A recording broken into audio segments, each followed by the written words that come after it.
Welcome to Anime T23, where we dive deep into the most intriguing what-if scenarios in the anime universe. In today's episode, in a world where he was cast aside, ignored, and neglected, Naruto Uzumaki is about to uncover the darkest secrets of his lineage and awaken the most dangerous eyes the world has ever seen. But will the power of the Sharingan save him from the village's scorn, or will it consume him entirely? What if Naruto was neglected by his family and had the strongest Sharingan? Part 1. Flashback No Jutsu October 10th. The day that would leave a lasting impression among the people of the Hidden Leaf. October 10th, the day the Nine-Tails Fox would raise hell among Konoha. Hundreds of lives would be lost that night, but among those losses would be the rise of two new lives. Though in order to understand this tale, you must first understand what happened on October 10th, the day the Kyuubi attacked. In cave not too far from the village was a group of shinobi. Outside of the cage stood a small group of AMBU, guarding the people inside.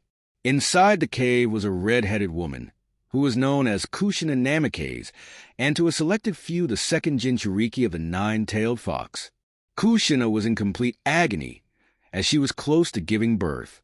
To her side stood the Yondaime Hokage, keeping the Nine Tails in check. The Yondaime Hokage, a.k.a. Minato Namikaze, looked at his wife with distress. The woman delivering the babies, Biwako Sarutobi, merely shook her head at Minato's antics. Men thought the wife of the third Hokage as she concentrated at the task at hand. Wah! The crying of the first baby rang through the room. A small red-headed boy was in the arms of Biwako. Biwako passed the boy to her assistant and went right back to work. Then a few moments later the sound of the second baby rang through the room. Wah! Minato looked at the children with renewed happiness, and he quickly looked back down to his wife. Minato could see the large smile on his wife's pained face. Then in the blink of an eye everything changed. Lying the village hidden in the leaf was near complete destruction. An enormous hole was found in the village's outer walls, the place where the third Hokage had forced the Kyuubi out. The village itself was practically in shambles. While portions of it were completely the village walls, a large portion of the forest was completely gone. In this clearing stood several shinobi, and among those shinobi stood the third Hokage, his eyes wide, as he just witnessed the Kyuubi disappear. Where did it go? An enormous light that illuminated the night could be seen in the distance. Lion, snake, boar, ram, rabbit, dog, rat, bird, horse, snake. Minato finished the last seal and clapped his hands together. Clap. A giant apparition appeared behind Minato. The apparition wore a long white cloak, and he had long white. Suddenly Minato's soul appeared at the hands of the apparition. Minato's eye twitched as he muttered the jutsu's name. Shiki Fujin. Minato looked to his left and looked at his severely injured wife. Kushina was kneeled to a ceiling shrine, where their newborn twins lay. Minato narrowed his eyes, as they were quickly filled with determination. Turning forward, he glared at the Nine Tails, who was being held down by Kushina's chakra chains. Minato formed a hand seal, and the Death God struck his hand through Minato's back. The Death God's hand entered Minato and used his body as a medium. Then suddenly the same hand exploded from Minato's stomach and latched onto the Nine Tails. Minato gritted his teeth. I'll see the Iin half into Mito, and then I'll seal the other half into me. No, I must seal it into Naruto. Minato looked at his two children. They must be the two to stop Madara, the Jinchurikis of the Nine-Tailed Fox. Minato looked forward, and he directed the Death God's hand to rip away the Iin half of the Nine Tails. In a quick motion, the hand of the Death God did exactly that. Minato watched as the Nine Tails shrunk in size, and he quickly moved to seal away the Iin. Wah! Cried Mito as the Iin was sealed into her. Minato wasted no time and moved to seal away the second half. He grabbed onto the remaining half of the Nine Tails and proceeded to seal it into Naruto. Then all at once Minato's body froze, and he watched as the hand kept moving. What are you doing? Shouted Minato as he managed to tilt his head towards the Shinigami. Kushina had heard Minato's shout and turned to face him. Kushina's eyes widened in shock as she felt the excruciating pain of having the nine tails resealed into her. Gah! A hole was ripped in the clothes of Kushina, and in that hole her stomach was revealed to the whole world. A 8-sign seal appeared on her stomach, and Kushina's eyes rolled into the back of her head. Minato watched in torment as his wife fell into a state of unconscious. Minato felt himself regain control of his body, and he felt his knees. Minato looked behind him and stared at the Shinigami in disbelief. What's the meaning of this? You are a fortunate mortal. Today I've decided to help you scum known as humans, spoke the death god. Minato's eyes widened in shock, as he hadn't expected a response. The death god gave him a devilish grin. The time is drawn near. The child to complete the prophecy is near. Though in order for that agenda to occur, things need to occur. I usually don't mess around with mortal affairs, but I'll make this exception. Minato asked, prophecy? Are you talking about the child of prophecy? The death god stood still, and Minato watched as his soul was returned into his body. In order for the prophecy to occur, you must live. But do not think you have cheated death, mortal. Your soul will eventually be mine, but do remember my words. Minato's eyes closed, and his hearing suddenly became dull. The release of the jutsu had quickly sent him into unconsciousness, disabling him from hearing the death god's last words. You will become your son's greatest pain. The death god looked over to the boy, and wasn't surprised to meet the boy's eyes. Even though he's so young, he's unconsciously able to feel me. Could he finally be the one? The death god silently disappeared from the area, his eyes never leaving the small child. And now our story begins. __time skip 8 years _ a young red-haired boy could be seen peeking out the window. His gaze remained frozen on a pair of people in his backyard. The boy put himself into a better position, and thus revealing more of his body to the outside world. The boy stood quite tall for his age at a height of 3 feet 11 inches. He had short, spiky red hair, and with the whisker marks on his cheek. It gave the boy a ferocious look, but his bright blue eyes was the real abnormality to his looks. Compared to the rest of his features, his eyes were the things that stood out the most for the boy. The boy stared intently at the group, trying to memorize every little detail he could. Out in his backyard stood the Yondaime Hokage and a young blonde-haired girl. The redhead watched as the child attempted to run up the tree, but quickly fell off. A frown was placed on the boy's face as he watched the man catch her, and they both laughed. Naruto shook his head and turned away from his window. He walked quickly to his dresser and opened up a drawer. He pulled out a kunai and slammed the drawer shut. Unintentionally, he caused the pictures on top of his dresser to fall over. The boy sighed as he reached out to pick the things out. The first thing he picked up was a wooden block with a name on it. Naruto Namikaze. The boy gave his name a quick glance and placed it onto his dresser. He picked up a picture and stared at it. It was a picture of him with a beautiful blonde woman. The title under it read, Grandma Tsunade. Naruto moved over and picked up 2 more. One picture he was much younger and was sitting on an old man's lap with the blonde girl. Old Man Hokage. Naruto looked at the third picture. A masked shinobi with silver head stood by Naruto. His hand was messing up Naruto's hair, but Naruto was still smiling into the picture. Kakashi. Naruto picked up the last picture. It was a picture with him and the blonde girl. Behind them stood Minato and Kushina. Family Pie Dash. Naruto didn't read the rest as he slammed the picture face down onto the drawer. Naruto quietly opened his door and moved silently through the hall. As he reached the end of it, he stopped to peek around the corner. Naruto glanced into the kitchen to see his mother preparing a meal. Naruto looked down to his kunai. If I tell her what I'm doing, she won't let me go. Naruto frowned as he thought back to why all this was happening. Flashback in Ojutsu. 1 year ago it was early morning in Konoha, and Naruto sat fully awake at the breakfast table. To his side sat Mito, who was sleeping on the table, and Minato was sitting across them. Plates and chopsticks were set for each of them. Naruto took a deep breath as he waited for his mom to enter the room. Today's the day. I asked Mom and Dad to help train me too. They've been training Mito for a month, and I think it's time for me too. Naruto smiled as he thought about the things he could be learning. He was about to let out a childish giggle when he saw his mom enter the kitchen. He quickly eyed his father, who was busy reading, and straightened himself up, trying to look as mature as possible. Dad? Mom, in an innocent voice. Minato and Kushina both looked up and looked at each other. One thought ran through their heads. He wants something. Kushina gave Naruto a questioning look. What is it, Naruto? Naruto sweated a bit under his mother's look. She already knows I want something. Minato brushed Kushina off. Kushina, lessen that look. You're going to scare him off. Kushina glared at Minato. I'm not scaring him off. Mom! Dad! Can I talk? Interrupted Naruto. Kushina and Minato looked at Naruto.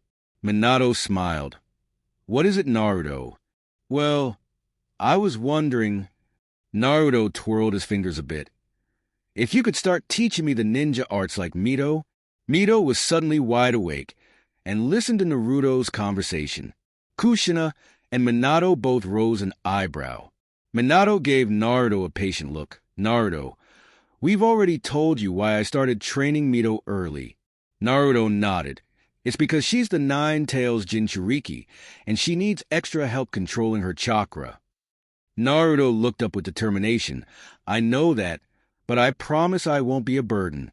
You just have to teach me once, and I swear I'll manage to figure things out on my own. You won't even have to waste that much time with me. I promise. Minato sighed. That's not how it works, Naruto. When teaching young children like you to use chakra, you need a lot of attention. Due to my Hokage duties, I don't have much time to teach you. In fact, it's usually your mother who teaches Mito, and she needs to have all her focus on Mito. Naruto's eyes were slowly beginning to fill up with disappointment. But Dad, no. But Dads, replied Kushina. You heard your father. Kushina walked over to Naruto and placed her hands on his shoulder. Once you enter the academy, you'll learn how to wield your chakra there. Naruto's eyes suddenly lit up with an idea. Then why don't you let me join now? They could probably teach me how to use my chakra. Kushina sighed, 'cause you don't have to enter until you're 9. Since all they teach you at your age is the basics of reading, writing, and history. We teach you that already. Naruto finally frowned. Then why can't I just enter now? I already know all that. I'm sure I could just skip ahead. Kushina looked over to Minato, and Minato frowned. They knew that already, but Kushina and Minato didn't want their children to grow up so fast. They themselves had seen the horrors of war at their children's age. Kushina's temper finally got the best of her. I said no, and that's final. Naruto shut his eyes in anger, but he did nothing. Kushina and Minato looked at each other and shared a sigh. Mito merely gazed at her brother, not uttering a word. Flashback, no jutsu release. 1 year ago, Naruto took a deep breath and ran to the door. Mom, I'm going to the park. Kushina looked behind her. What? Though before she knew what was happening, Naruto was already out the door. Kushina sighed. He better not be late for dinner. Line Naruto stood in a clearing near the park. The spot was secluded, so no one else could see what he was doing. Naruto stared at the tall, thick tree he had picked. From what I was seeing, Mito was using her chakra to walk up the tree. Naruto took a deep breath. If I'm correct, I must direct the flow of chakra to my feet in order to walk up the tree. Naruto formed a hand seal and closed his eyes to concentrate. Gather the chakra to my feet. Naruto opened his eyes and pulled out the kunai he grabbed earlier. Then he swiftly ran up to the tree and started running up the tree. Naruto took 3 steps and he grinned. I'm doing it. Snap! Only 3 feet off the ground, Naruto heard the breaking of bark. Naruto quickly looked down to his feet. Then he suddenly realized he was upside down and falling to the ground. Thump! Naruto had slammed into the ground, and Naruto fell to his side. He quickly rubbed his head. I might need to use less chakra. Naruto took a few steps back and repeated the earlier process. Then he looked at the tree and once again ran towards it. Line of black-haired teen sat in the branches of a high tree. His hair was wild and spiky and wore a high-colored black shirt. His eyes were closed, and he was sleeping silently in the tree. His eyes suddenly cracked open, revealing his black onyx eyes. The teen yawned and took a good look around. He looked up to the sky. It'll be sunset soon. The teen frowned. Did I really waste a whole day sleeping? Oh well, I needed it. Shisui looked around once more, and he suddenly rose an eyebrow. He looked down at the red-haired boy. He's still at it? That boy has been here since a little past noon. Shisui looked at the tree he was staring at. Shisui shook his head. By looking at the marks, he hasn't managed to get past 7 feet. Shisui watched as Naruto formed a hand seal and begun gathering chakra to his feet. Though I'll give him credit, he has determination. Shisui then watched as he raced up the tree, and then Shisui's eyes widened.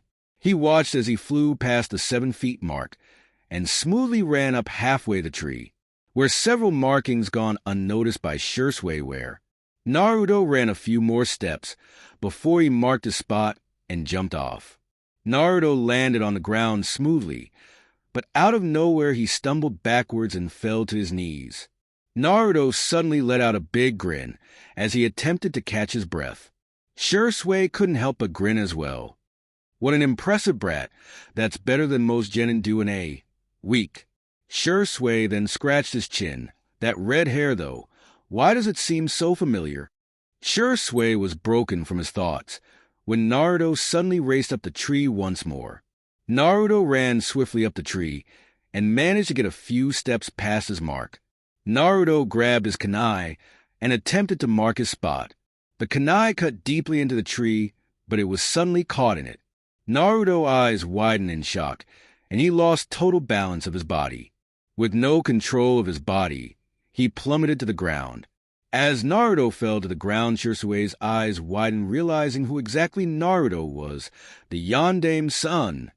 Naruto shut his eyes, expecting the worst, but it never came. Naruto slowly reopened them, and was surprised to be in Shisui's arms. For a moment, Naruto felt a sense of déjà vu. Just like Dad and Mito, he saved me from hitting the floor. Hey, kiddo, I'm Shisui. Quite the close shave back there, huh? Spoke Shisui. Naruto was suddenly brought back to reality, and the situation dawned upon him. Naruto remained frozen for a second, causing Shisui to panic. Are you alright, -AGHH? Shouted Shisui as Naruto's fist slammed into his face. Shisui let go of Naruto, and Naruto jumped away. Shisui clenched his nose and glared at Naruto. What was that for? Naruto glared at Shisui. How do I know you're not an enemy ninja? You don't have a forehead protector, nor are you wearing any Konoha attire. Shisui's sweat dropped. Me an enemy shinobi? Don't you see the uchiha crest on my back? Out of nowhere, where the kunai from earlier landed, in between of Naruto and Shisui. Naruto eyed the kunai. Why don't you show me? Shisui sighed. Fine. Shisui turned around, revealing his back. Shisui eyes widened as he turned around to see Naruto with the kunai in his hand. Then with the flick of his wrist, it was flying at impressive speeds, with deadly accuracy.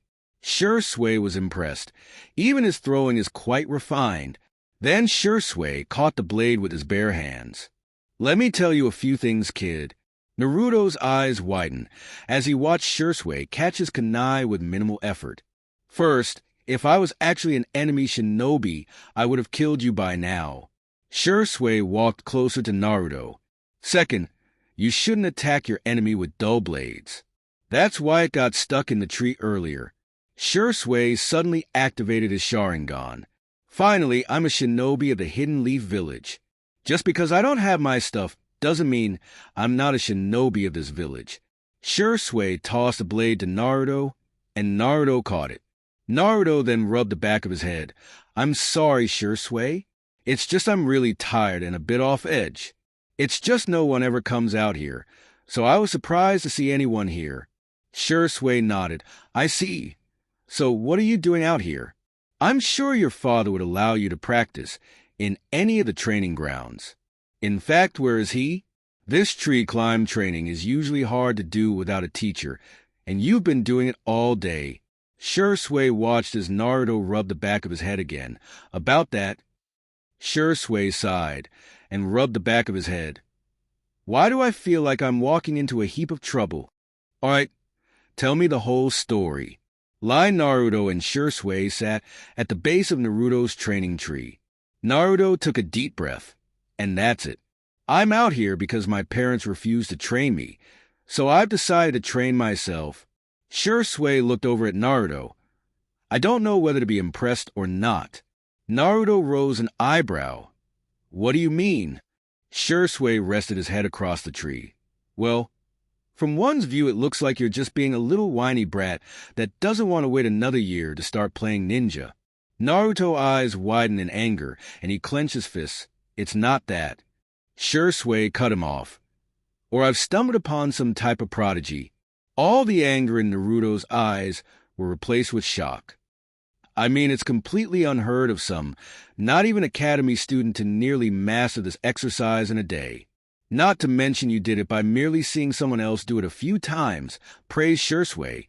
That's just crazy. Naruto remained silent at the praise, and Shisui suddenly smiled. Look here, kid. I've been looking for a student for a while, to rival my best friend who's teaching his little brother. So, how about it? You wouldn't mind it if I taught you. Shisui closed his eyes, expecting some type of loud response, but he opened his eyes at the sound of sobbing. Shisui suddenly panicked. What are you doing? Why are you crying? Naruto wiped away a tear. I'm sorry. It's just I've never been praised so highly by anyone, and I would gladly be your student, Shisui-sensei. Shisui suddenly understood the situation and gave Naruto a smile. I guess I understand the kid. I guess the neglect Taion in his training has made him feel inferior to his sister. Naruto suddenly hugged Shisui, and Shisui awkwardly hugged him back. But that doesn't mean I'm going to make him feel better. Hey, kid, stop hugging me. I'm not some teddy bear, shouted Shisui. Snore, Shisui deadpanned. He fell asleep. Shisui sighed. He's been training all day. I guess it's finally caught up to him. Shisui grabbed Naruto and tossed him over his back. I guess I have to take him home now. If I leave him here, the Yondaime won't be too happy. With Naruto on his back, Shisui jumped to the trees and raced to Naruto's house, completely unaware of the grin that sneaked onto Naruto's face. Author's notes flashback and jutsu time skip. Naruto was laying in his bed enjoying the peaceful sleep he was having, until he heard his mother yell, Naruto, get up. Naruto, slowly rising up, noticed that it was only 7 a.m. Naruto was thinking to himself, what do they want? They usually don't wake me up unless it's my birthday. Looking at the calendar, he noticed it was October 10th. He quickly dashed out of his room, now full aware it was his 9th birthday, knowing that today was his birthday, but more importantly knowing he would be able to sign up for the academy. As he raced to the kitchen, he was expecting hugs and happy birthdays from his parents. Instead, when he arrived to the kitchen, he saw that the rest of his family were already at the kitchen table. They were all impatiently waiting for him. While a plate of eggs and bacon was out for each of them, Sari couldn't think of any Asian breakfast foods. Come on, Naruto, you're going to cost us from eating your sister's birthday breakfast, said Kushina. Mito and Naruto both blinked in surprise because they didn't hear your or any mention of him. What do you mean by your sister's? Isn't it my too? I mean it's my birthday too, declared a now slightly irritated Naruto. Kushina and Minato both almost jumped out of their chairs, completely now aware that they had forgot about Naruto. Oh my God, what a terrible parent am I. I totally forgot about my other son's birthday, and it's on the same day of Mito. Wait, what am I thinking, Mito's? OMG, I'm a terrible, do I say, thought both a very nervous Kushina and Minato. Lucky Minato wasn't Hokage for nothing. Well, Naruto, what she means is that breakfast was dedicated to Mito here. While Lunch will be dedicated to you, so you get to pick anything you want for lunch. Naruto looked at him and his mother, already completely figured them out. Though instead of blowing up like he usually did, thanks to Shisui's teaching of meditating, he just sighed and sat down, deciding to just play along to not completely ruin the day. "Oh, okay, I guess that makes sense," said Naruto as he sat down and begun to eat. Mito also deciding to eat, totally buying the lie their parents had said. While both Kushina and Minato looked at each other with a ton of guilt, both now determined to make sure to make it up to him. After breakfast, Minato had quickly left to finish his Hokage business, so he could come home early for today's birthday party, leaving Kushina, Naruto, and Mito alone at the table. "So, Naruto, what are you planning to do until your birthday party this afternoon?" asked the determined Kushina, wanting to make it up to him. "Well, I was hoping to go see Shisui-sensei," replied Naruto. "Why would you want to train on your birthday? I mean, don't you want to go play with your friends?" asked a puzzled Kushina. A now very embarrassed Naruto replied, "Well, you see, it's just that," mumbling the rest as he looked over at Mito. "What did you say?" said Kushina as the look at Mito didn't go unnoticed. "It's that I really don't have any other friends besides Shisui," said now ashamed Naruto as he thought why this had happened. Flashback, and Jutsu, it has been the year during their 8th birthday. It had been the day that Naruto decided to pull prank on Mito, dyeing her hair red. Naruto yelled an enraged Mito, as her hair was red, making her look just like her mom. "I'm gonna kill you. Ha ha ha, look, it's Mini-Mom. Ha ha ha ha," laughed Naruto as he ran out of his house to the safety of Grandma Tsunade. "This is pointless. He is so much faster than me. As well that Tsunade will definitely protect him from my wrath. Ugh, I'll get you back one way or another, Naruto," thought Mito as she walked back to her room. Later at the birthday party, all the clan heads' kids had been invited, as well a few civilian friends of Mito and Naruto. The party had been going well. Parents were inside enjoying a few drinks, while the kids were outside waiting until cake and to open presents. That's when Mito decided to get her revenge. "I'm pretty sure that everyone here would probably do anything I should," thought Mito as she plotted her revenge. "Hey, everyone, listen up. If you play with Naruto, you can't be my friend," announced Mito to all the kids. All the kids looked at each wondering if they should listen, but ending up doing exactly that. They thought that if they had to be either Naruto or Mito as a friend, it would be Mito because their parents said she was really important to the village. So, of course, almost everyone just went with it. "I can't believe she just said that. Look at that, everyone is going along with it except Shikamaru and Choji," thought a shocked Naruto. So for the rest of the day, every time Naruto tried to play with someone, he was kicked out. "I can't believe she would do this," thought Naruto as he went inside and locked himself in his room, telling his parents he was sick. Flashback, no Jutsu release. Why wouldn't he having friends? I mean, he is the son of the 4th Hokage, thought a now very intrigued Kushina. So she decided to ask, "Why don't you have any friends?" Once again looking at Mito, as she was now paying attention to the conversation, realizing that she may in fact get in huge trouble if Naruto told her the truth. Naruto, of course, being the kid, he was said, "I don't know. I guess they just don't like me too much," lied Naruto. "It's not like I don't have friends, it's just none my age. Shisui, Kakashi, and Itachi are my friends." Seeing that Kushina wasn't satisfied with the answer, decided to run for it. "Well, I'm going to go by Mom, see you later," said Naruto as he sprinted off. Mito just sighed in relief and left thinking, "I can't believe that Naruto didn't rat me out. Ugh, why do I feel so guilty now?" Clutching her heart, "Why didn't you just rat me out, Naruto?" Of course this didn't go unnoticed by Kushina. "What's going on here? What do you have to do with it, Mito?" "Well, I'll figure this out later," thought Kushina as she went on her way to finish up her chores for the birthday party later today. With Minato, well, that's the last of it, sighed Minato as he finished up his paperwork.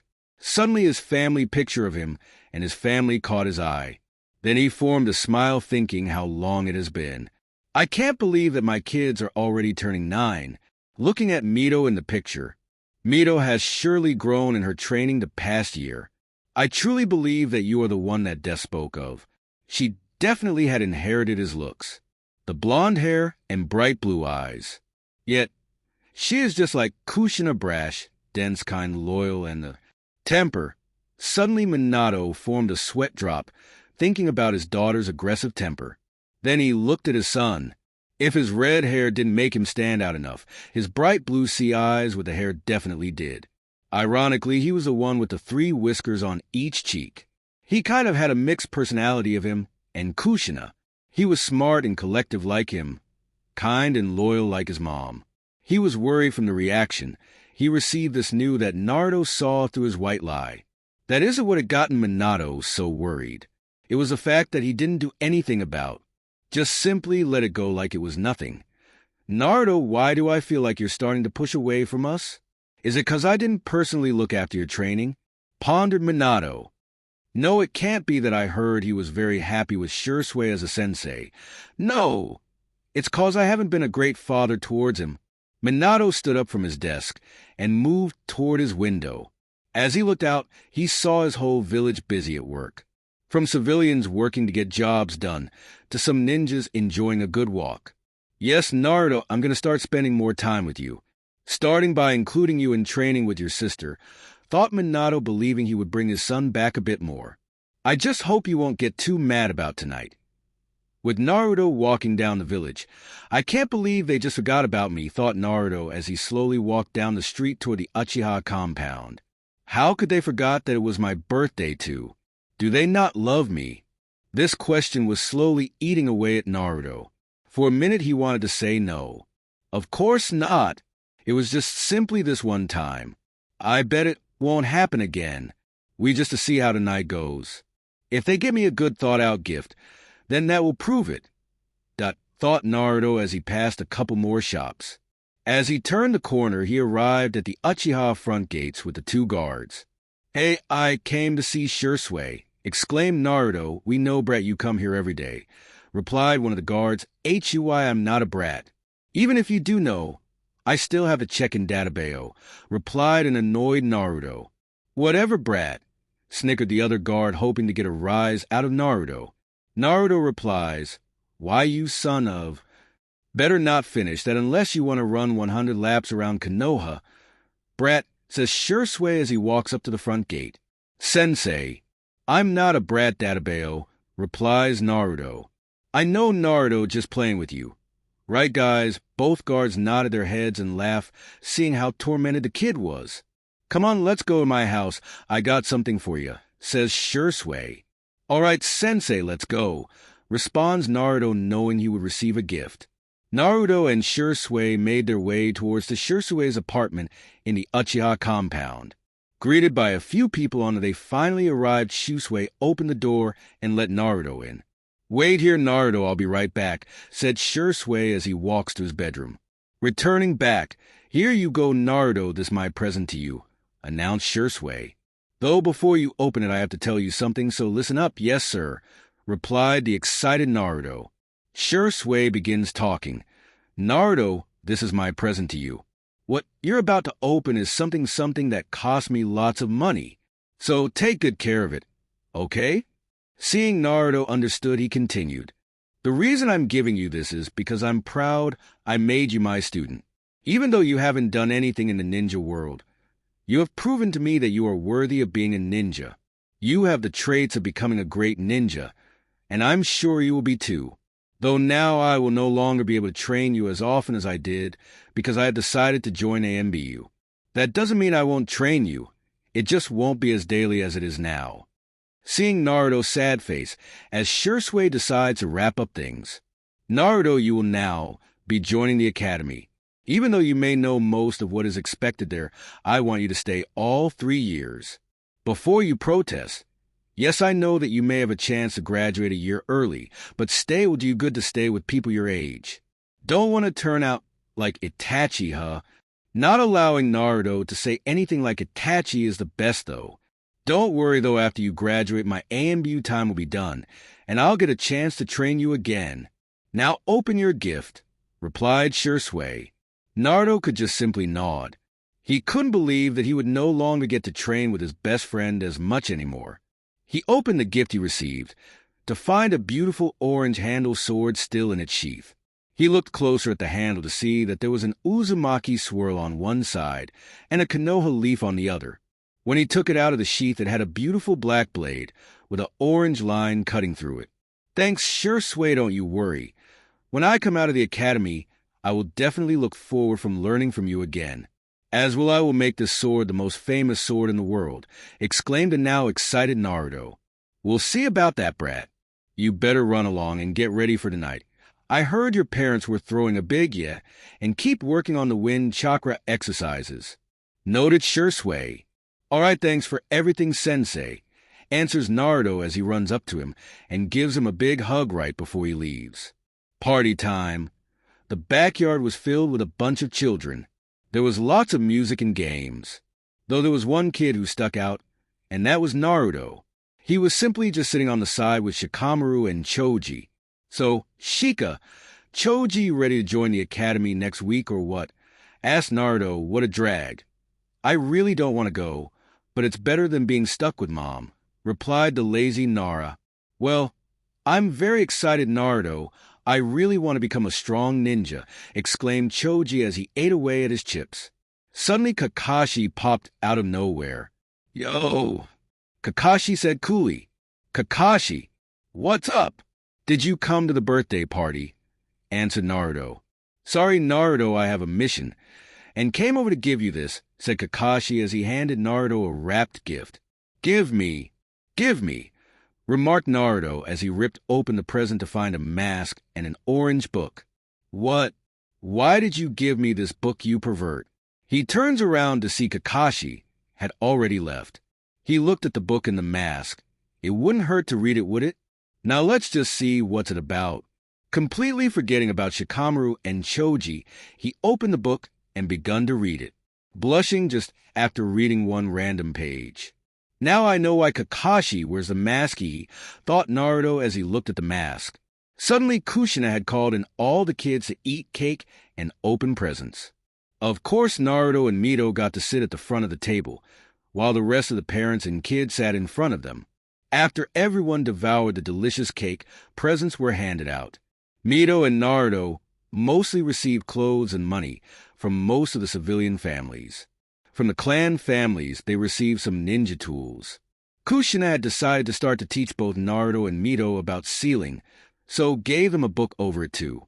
Tsunade had decided to give both Naruto and Mito a book about medical ninja. Mikoto Uchiha decided to give Mito an Uchiha shirt, much to Sasuke's annoyance, while Itachi handed Naruto a wind scroll he had collected on one of his Kame Minato's gift. All right, everyone listen up. Today I have decided to give both Mito and Naruto special gifts. As well make a big announcement. Announce Minato to the crowd. As he whips out a summoning scroll which he gives to both Mito and Naruto. I would like to give you guys a summoning scroll to the Toad contract. Naruto quickly runs up and starts writing his name in the scroll. I knew it. My parents would never forget about me. Ha, this shows they love me too. As well toads beat crows. Ha, take that, Shisui. So, Dad, what are the hand signs for the summoning jutsu? Exclaimed Naruto, hoping to show off in front of the crowd. You see, Naruto, I won't teach how to summon quite yet, maybe after the academy. I'm just giving you the summoning scroll for now, replied Minato. Ugh, moaned Naruto, really wanting to know how to summon. All right, now for my second announcement, exclaimed Minato. This suddenly got everyone's attention, wondering what this second announcement could be about. Many of you know the Namikaze is actually a cousin clan to the Uchiha. Minato looked down, seeing some of the Uchiha smirking. Knowing well that the Yellow Flash was actually a cousin of the Uchiha, well, today I have decided to announce Mito as the official heir of the clan. Many looked at him at shock, not because of the announcement, but because in reality the heir of the clan was always the oldest. In this family, it was Naruto Namikaze. Kushina looked shocked, not believing Minato would actually do something like this without her approval. Mito didn't know what to think. Everyone else was a bit taken back, but many of the clan heads understood. If the eldest didn't show promise, then the next kid would take over. thought that really wasn't the case here. Naruto was even more shocked, not believing his own birthright was stolen from him. Of course Naruto wasn't going to let this slide. What do you mean Mito is the heiress? Fired Naruto. That's my birthright, not hers. Naruto calm, just she shows lots of promise as a ninja, exclaimed Minato. Didn't think he would get this mad. I mean, he has always been so quiet and calm about things, and I don't. Ask Shisui. He says I show lots of promise, too, yelled Naruto. I'm not saying you don't show promise, it's just... Minato couldn't finish as Naruto ran out, crying, covering his eyes. I can't believe he did that. And this pain in my eyes. Minato, I don't believe that was wise of you. I mean, I understand you wanted to give Mito the title, but shouldn't you have told Naruto beforehand? Suggested Shikaku Nara, as well as in a bit early to be naming heirs. Many of the people in the crowd started agreeing with Shikaku. And why didn't you tell me beforehand? Asked the now irritated Kushina. Well, you see. I wanted it to be a surprise, stuttered Minato. I jumped the gun, didn't I? Of course you did. I can't believe you did that to your own son, oh great fourth. Jumped in Tsunade, very angry at what she just saw. Well, maybe I should go talk to him, asked Minato, starting to feel the guilt. I didn't mean to hurt Naruto's feelings. I just wanted to motivate Mito more. By naming her clan, I shouldn't have done this. Don't. Let him cool off. Shisui already went after him, stated Itachi as he walked away feeling a bit irritated with the Hokage. Naruto and Shisui. I can't believe they did that to me. And in front of everyone. Thought Naruto as he ran to the lake in the park. I thought they loved me. As Naruto stood there weeping, he couldn't shrug off the pain in his eyes. And this pain, my eyes, they feel like they are on fire. Suddenly Shisui appeared in his signature body flicker technique. Hey Naruto, are you alright? As Shisui looked at Naruto's eyes, he was beyond shocked. The Sharingan, as he stared into his eyes, now bloodshot red with one tomo in the left eye and two tomo in the right. Naruto stopped weeping, seeing that Shisui was obviously in shock. What's wrong, Shisui? Naruto looked into the reflection of the lake, commanded Shisui. Naruto, doing just that, took the same face that Shisui had just moments ago. Well, this just got very interesting. Thought Shisui flashback and jutsu, time skip. Suddenly Shisui appeared in his signature body flicker technique. Hey Naruto, are you alright? As Shisui looked at Naruto's eyes, he was beyond shocked.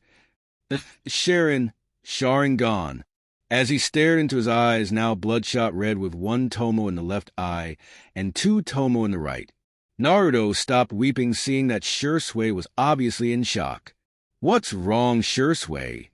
Naruto looked into the reflection of the lake, commanded Shisui. Naruto, doing just that, took the same face that Shisui had just moments ago. Well, this just got very interesting. Thought Shisui, 1 year and 6 months later. Two figures were racing in the tree lanes just outside of Konoha.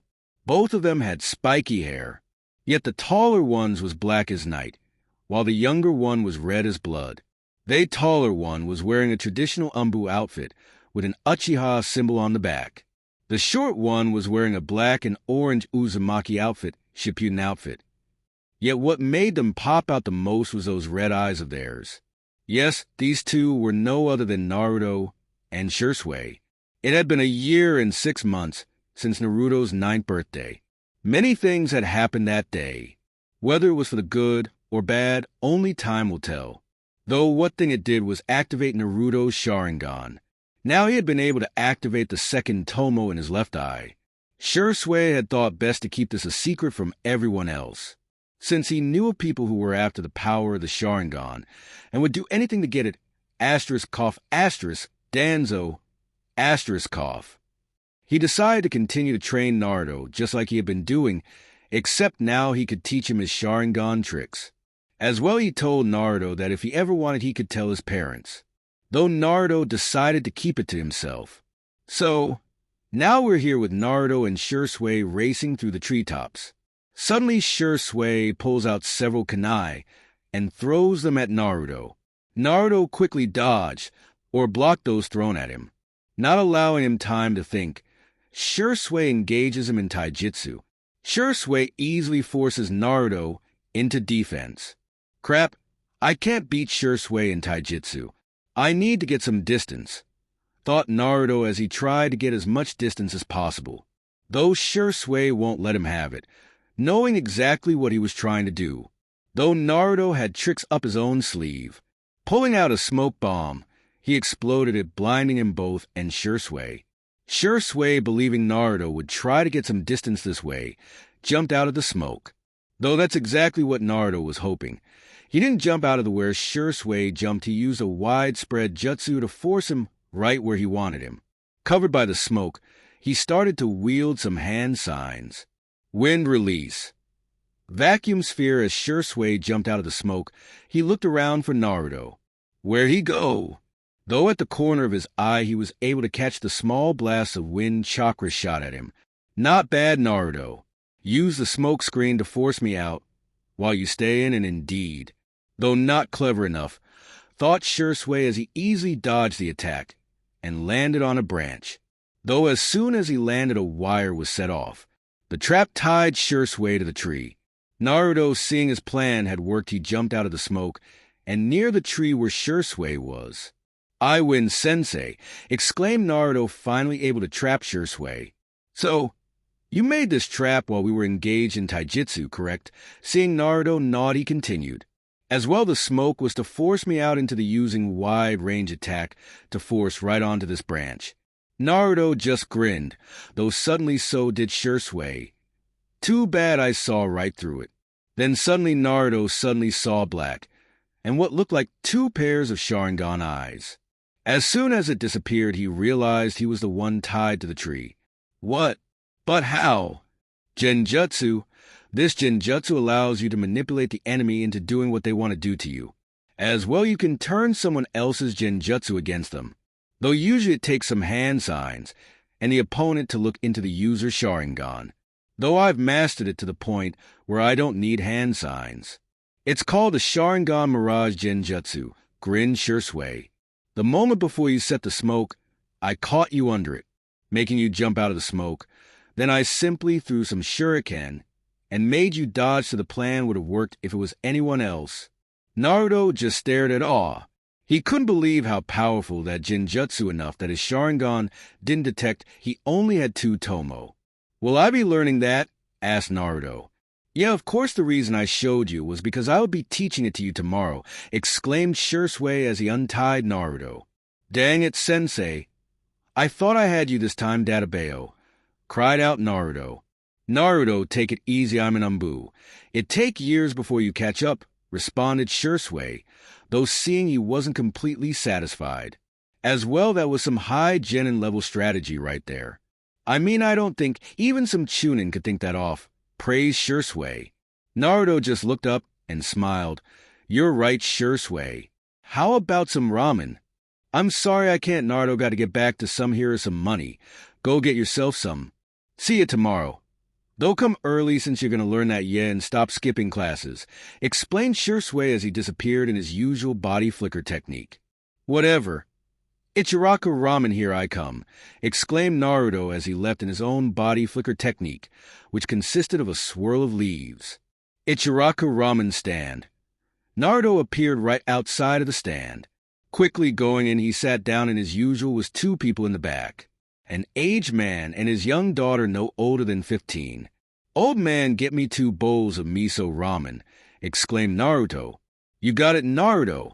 I am get me 2 bowls for our favorite customer, shouted out Tucci. Got it, Dad, responded Iam. Suddenly 2 blonde-haired girls walked in the stand. Naruto, not even bothering to look around, didn't know that it was her sister Mito and her best friend Ino. You know, Naruto, you really shouldn't be eating so much ramen. It's quite unhealthy, pointed out Mito. While Ino says, yeah, should be more like Sasuke. I'm sure he doesn't eat so much ramen. Naruto just sighed and had been trying to be nicer to his sister, since Shisui had asked him to.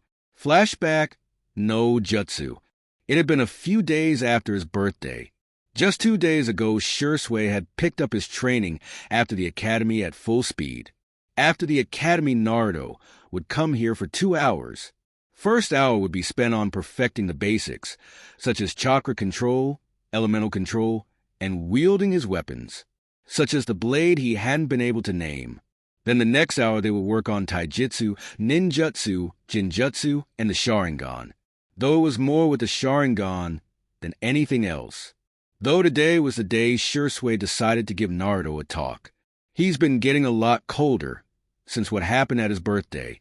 I need to snap him out of it before he does something stupid, thought Shisui. Hey Naruto, we need to talk, stated Shisui. What is it, sensei? Asked Naruto. Cut it out, or I'll stop teaching you. This isn't the student I wanted to teach a few weeks ago, said Shisui, crossing his arms. Cut out what? Asked again Naruto, now a bit more concerned. Stop being such a brooder. Drop it, Naruto. Forget what happened.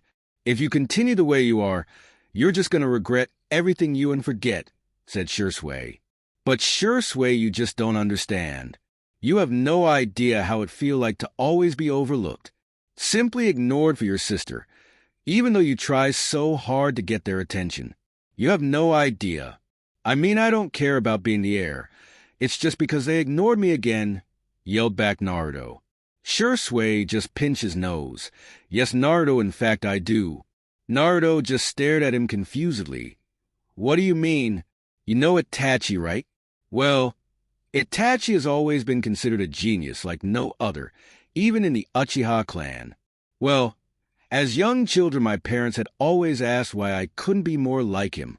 It infuriated me to no end, exclaimed Shisui as he shut his eyes, then opening them. So, that day, instead of resenting my parents and Itachi, I set a goal to be better than him, to show everyone I was Shisui Uchiha, not the cousin of Itachi. To this day I have worked my butt, and I have even surpassed him. With that, Shisui closed his eyes and reopened them, to show Naruto what looked like a 4-pointed shuriken. What is that, Shisui? Asked Naruto. He had never seen this from his sensei before.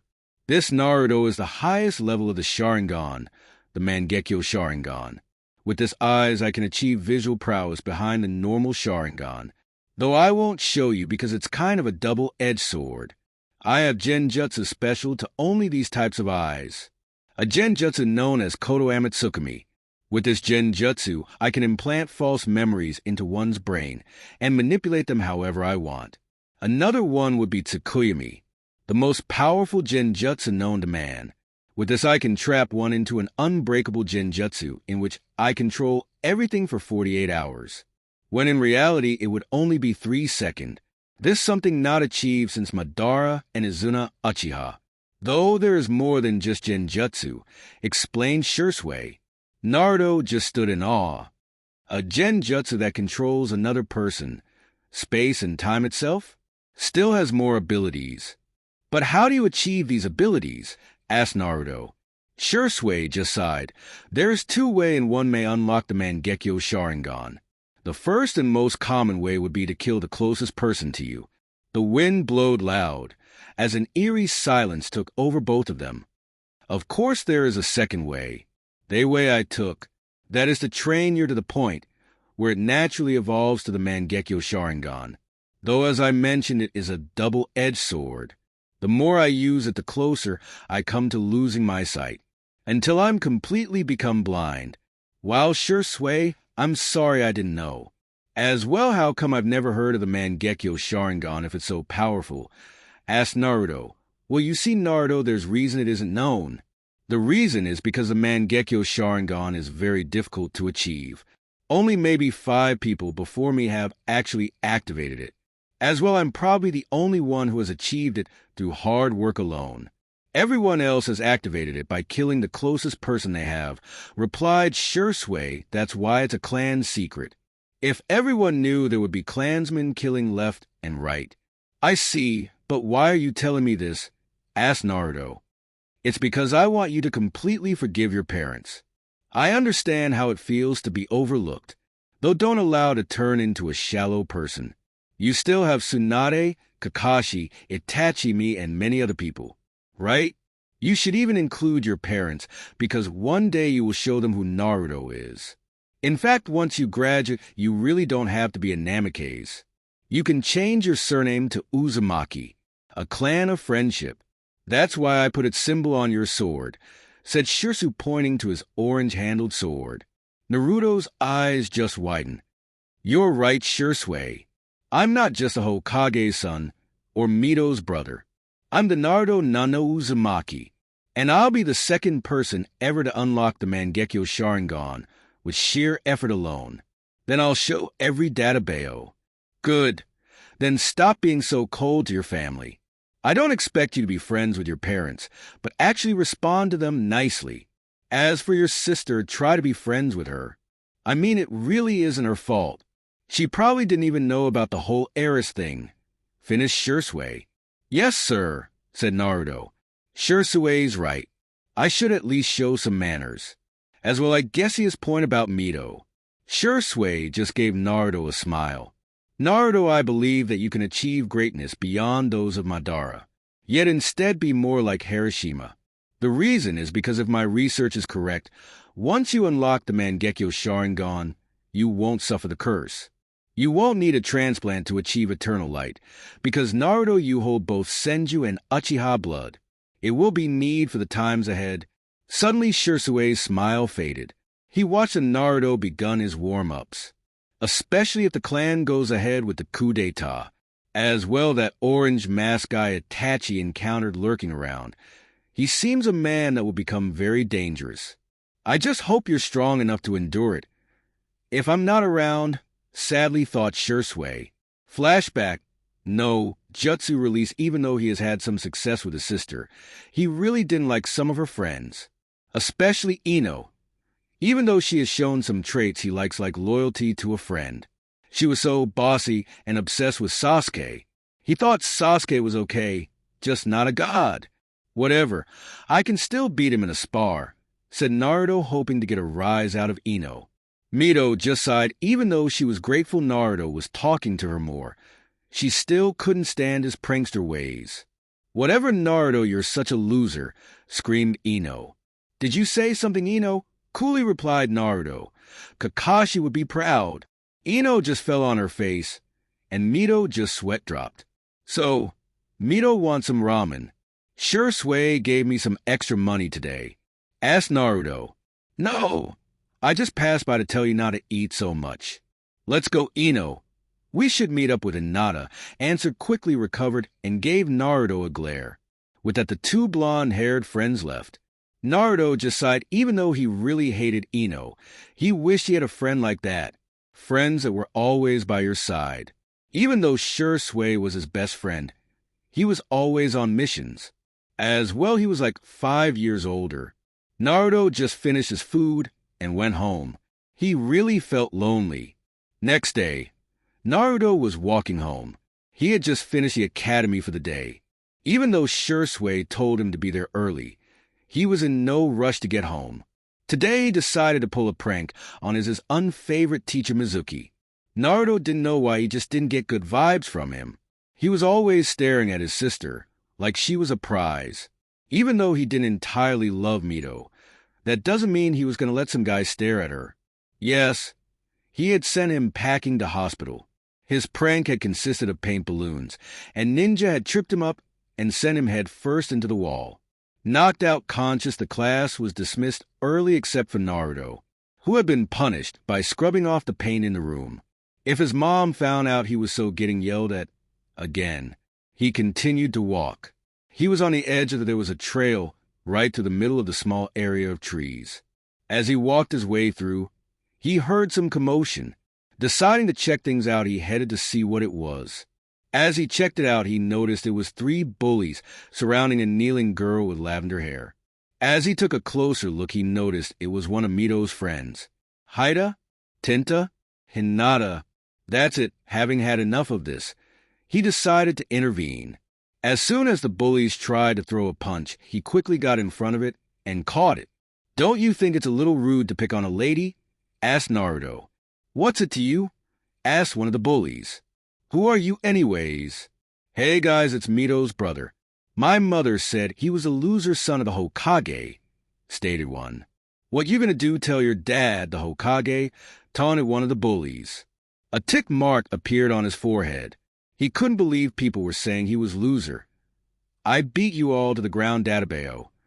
I'll show you the only losers here are you cowards. Whatever, just don't go tell your daddy, taunted one. Yeah, Brad, it's 3-on-1 anyways, added the other one. Whatever, fine by me. By the way, the name's not Brat or Hokage-san, it's Naruto. Naruto Uzumaki Databeo, declared Naruto. With that, Naruto engaged the bullies. It was totally one-sided as Naruto was able to knock them out and tie them to some tree. As he finished that up, he walked up to the girl. So, your name's Hinata, right? Asked Naruto. Yes. You're Naruto, right? But I thought your last name was Namikaze, asked Hinata. Well, yeah, but once I graduate, I'm going to change it to Uzumaki. 'Cause the Uzumaki clan was known for its friendship with the leaf, claimed Naruto. Why wouldn't you want to be Namikaze? Asked Hinata, clearly confused. Well, you see, Hinata, I just hate being known as a Hokage's kid, or just Mito's. I'm going to make a name for myself. I'm going to show everyone that I'm the Naruto Uzumaki. As well, I really just don't want the last name gave away my spot as heir, 'cause I wasn't worthy enough to be it. So I'm going to show everyone that I won't let that stop me from being the best Databeo, replied Naruto. Well, take care, Hinata. See you tomorrow at the academy. With that, Naruto just jumped to the trees and body flickered home. Hinata just stood there still a bit shocked. He just like me. A person believed to be unfit to be an heir. Yet he is still strong, willing to go against the tides. Naruto, you're nothing like your sister describes you. Standing up, Hinata made her way home. Naruto, you've inspired me to do my best too. Naruto Uzumaki, that has a nice tone to it. Hinata Uzumaki, with that final though, she gave a really big blush. Though she quickly dismissed it because she didn't want to be an obsessed fangirl. No! She wanted to prove her worth just like Naruto. Namikaze's household, Kushina and Mito stood in the kitchen. Mito was sitting at the kitchen table, while her mother was cooking some lunch. That's when Naruto appeared in a whirl of leaves. Naruto, you're home. I wish could really stop using that leaf shunshin, sweetly smiled Kushina. For anyone that knew Kushina, that wasn't the smile you wanted to receive. Yes, mother, replied Naruto. Why do I have the scariest mom? Red Death, more like the death god itself. Hello, Naruto, said Mito. She was just sitting there reading some book. Hello, Mito, replied Naruto. With that, Naruto went toward his room, and picking up his gear, he walked back to kitchen. As he was about to reach the door, Naruto, aren't you going to eat with us? Asked Kushina. He's still a little cold towards us. In fact, he hardly ever eats with us. At least he gets along with Mito. No, I'm not going to eat. I'm heading to train with Shisui. He said he was going to teach me something new, and I should get there early, responded Naruto. Naruto, you don't always have to be training. You should sit down and eat with us. I know Shisui can only train you certain hours, but your father and I could train you when he isn't around, said Kushina. Please come around, Naruto. You have no idea how much this is hurting me. No, there's things only Shisui can teach me, what you can't. As well, I really wouldn't want any training from Dad. Maybe you, but not Dad, replied Naruto. Kushina felt a bit relieved but irritated at the same time. At least he has opened up to me a bit. Though I really wish he could forgive his, does he mean only Shisui can teach him? I was jonin' for a long time. That brat just started on Boo. What's so special about Shisui? I understand he's talented, but what is it that only he can only teach you? I mean, both your father and I are much more experienced than could he possibly teach you that we couldn't, questioned Kushina. Naruto just sighed. If I continue this talk, I'm going to end up having to train with as well get her off my back. He walked towards the door and opened it. Though before he stepped through, he replied, Shisui is my friend. That's what makes the training worth it. Training with my best friend, as well for the reason he can teach me, and you can't. Naruto turned around with his eyes wide open, revealing his Sharingan, two tomo in each eye. With that done, Naruto walked out the house. Kushina just stood there in shock, trying to process everything that just happened. Sharingan. How? When? Why didn't he tell us? I didn't think a Namikaze could actually awaken it. Mito. Honey, I'll be right back. I'm going to go talk with your father, shouted Kushina. Mito hadn't been paying attention to what occurred, but if she had, she probably wouldn't have been able to reply. Okay, Mom. Many hours later, I in Hokage's office. Minato just sat in his office. Finally, catching up on today's tensions got high. So did this pile of paperwork. He was really sick of it. He couldn't imagine how the third could have done it for so long. What made it so much worse was the fact that his wife came storming and demanding to talk with him. At first, she accused him of not telling her about his son unlocking the Sharingan. At first, he thought she was just joking because no one had been able to unlock it in the Namikaze clan since the beginning of Konoha. After a bit talking and calming her down, they both realized that they both were never aware of how or when he unlocked it. So Minato just sent her home and told her he would find out. He, of course, knew only one person who could answer all his questions, Shisui Uchiha. He would have to know. That's what Naruto had told. Now he sat and waited. He wanted to call him immediately, but he didn't want to make things worse with his son. Now that we're talking about his son, things between Naruto and Minato weren't the best. The week following his birthday, he had completely stopped talking to Minato. Though after that week he started to open up, but only when he was called upon. As well, he had completely denied all attempts of training with Minato. It really saddened Minato. He knew he deserved what he was getting, yet he just wanted his son to forgive him. He wondered if this is how the third felt with his son Asuma years ago. Suddenly an Umbu with a crow mask appeared. Hokage, you called me? Yes. Crow, though, I need you to take off your mask, asked Minato. As Crow took off his mask, it was revealed to be Shisui. Hokage, have you called me here because of the coup d'etat? I think it would be wise to get Itachi here, too. He probably has more intel. Yes, Itachi will be coming. Though I called you sooner, because I need to talk about Naruto, replied the fourth. Shisui just looked at him curiously. What about him do you want to talk about? Why wasn't I aware that he had unlocked the Sharingan? Demanded Minato. Shisui just looked at him and took a long sigh. So Naruto finally told him. Well, I told Naruto to keep it a secret, since he didn't have the protection of the clan. Not having the protection would tempt others to possibly steal it, replied Shisui. Why keep it a secret from us two? I mean, we're his parents, shouted Minato. Shisui just waited for him to calm down and responded. I told him he could tell only his parents if he wished to. He decided not to. Why he didn't tell you? I don't know. You just have to ask him. Minato just sat back down. Sorry, Shisui. I just let my emotions get the best of how tense things have been lately. It's all right, sir, replied Shisui. So now if I can ask a Fei-dash. Suddenly Minato was cut off by his secretary who walked in the room.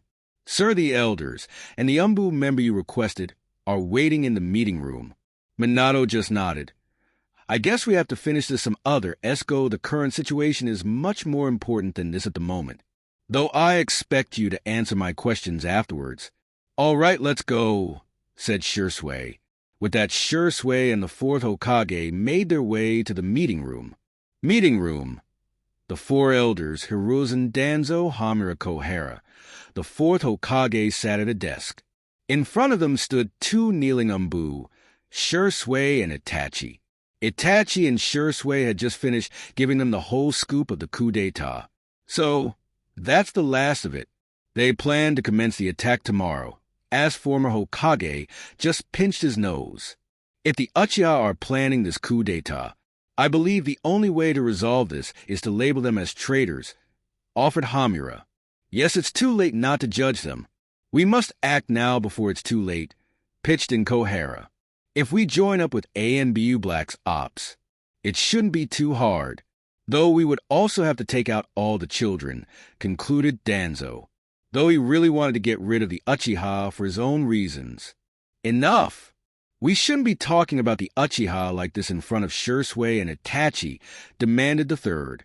Shisui and Itachi just kneeled there showing no emotion, though the both had a billion thoughts going through their heads. Suddenly the talking ceased, and the elders just looked at Minato, looking for an answer. "So, what will it be, Minato?" asked Danzo. Minato just sighed.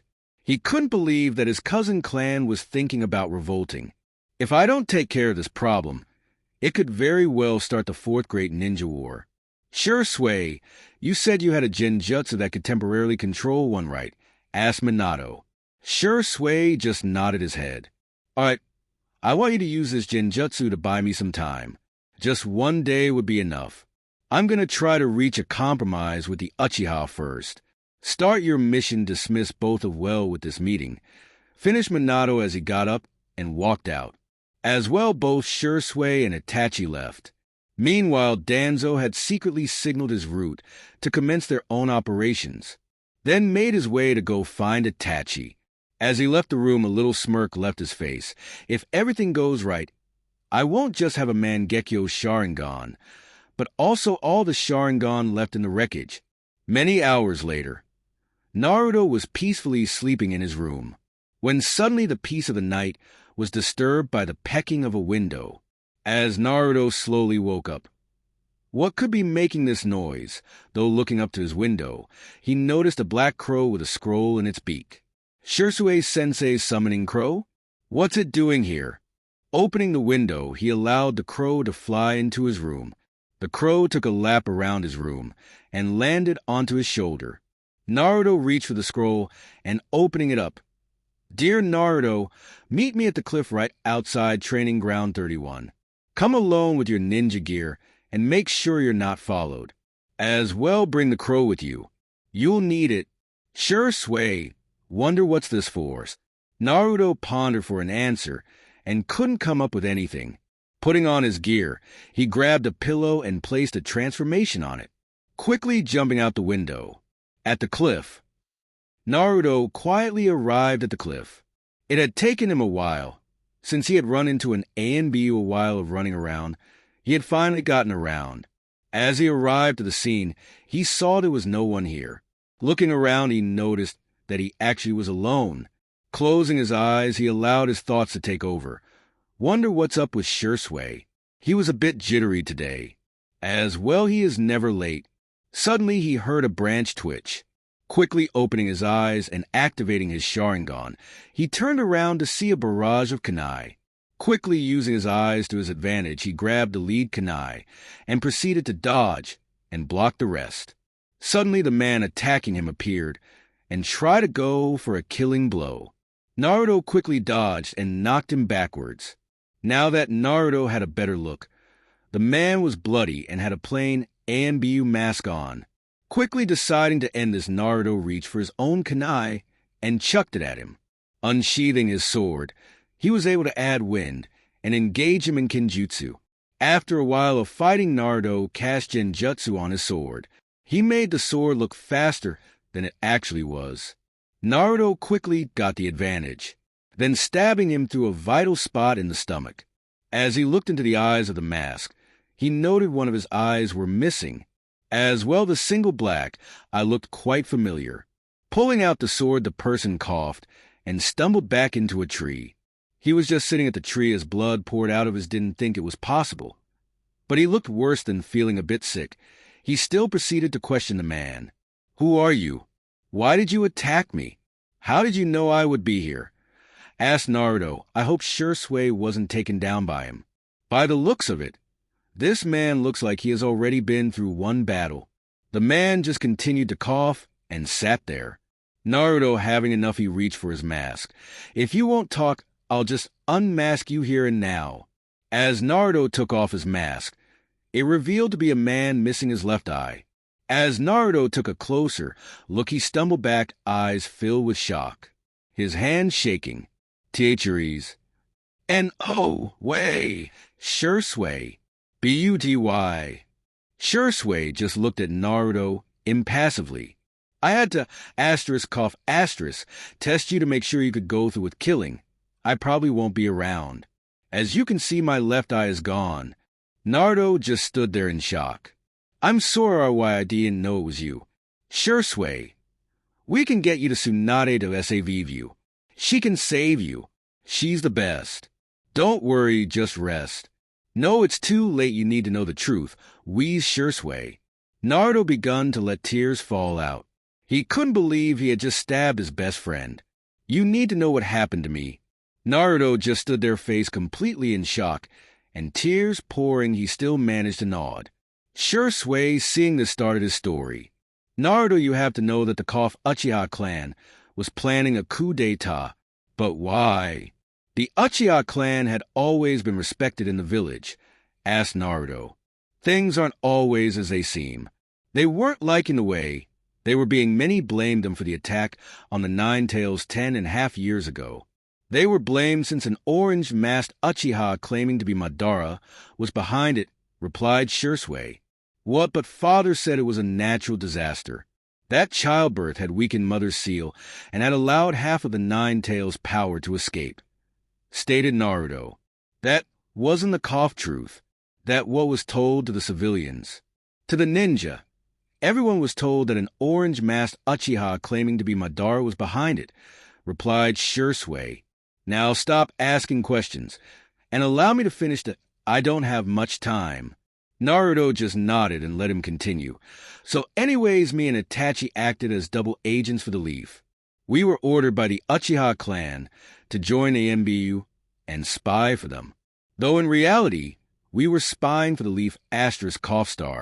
Anyways, the coup d'etat was planned to go tomorrow. So the fourth asked me to use the Mangekyo to buy him more time to come with a compromise. Naruto's eyes widened at the mention of his father. Did father do this? Shisui, seeing his reaction. No, Naruto, it wasn't your father who did this to me. It was a man known as Danzo Shimura. I was ordered to use Kotoama Tsukumi to buy more time for the fourth. On my way to Uchiha clan, Danzo, one of the elders, attacked me. He believed that I couldn't be trusted and tried to steal my eyes. As you see, he stole my left eye, though I got away in time. After I found out Itachi was ordered to massacre the clan, but he allowed that was able to get away and meet up with Itachi. Since I couldn't use the genjutsu anymore, without raising children below the age of 11 to live. Since they weren't officially part of the clan, they still weren't ninjas. Still, the number is no more than 20 of the 120, ****.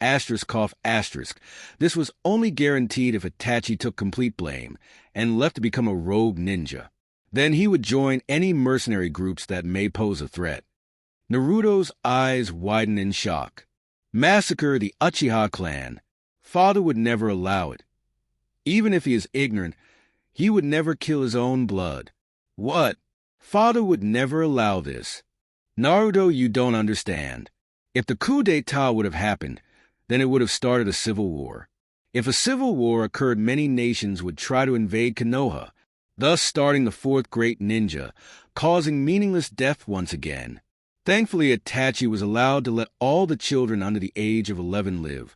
Finish Shisui as is right. I slowly close more. What about you?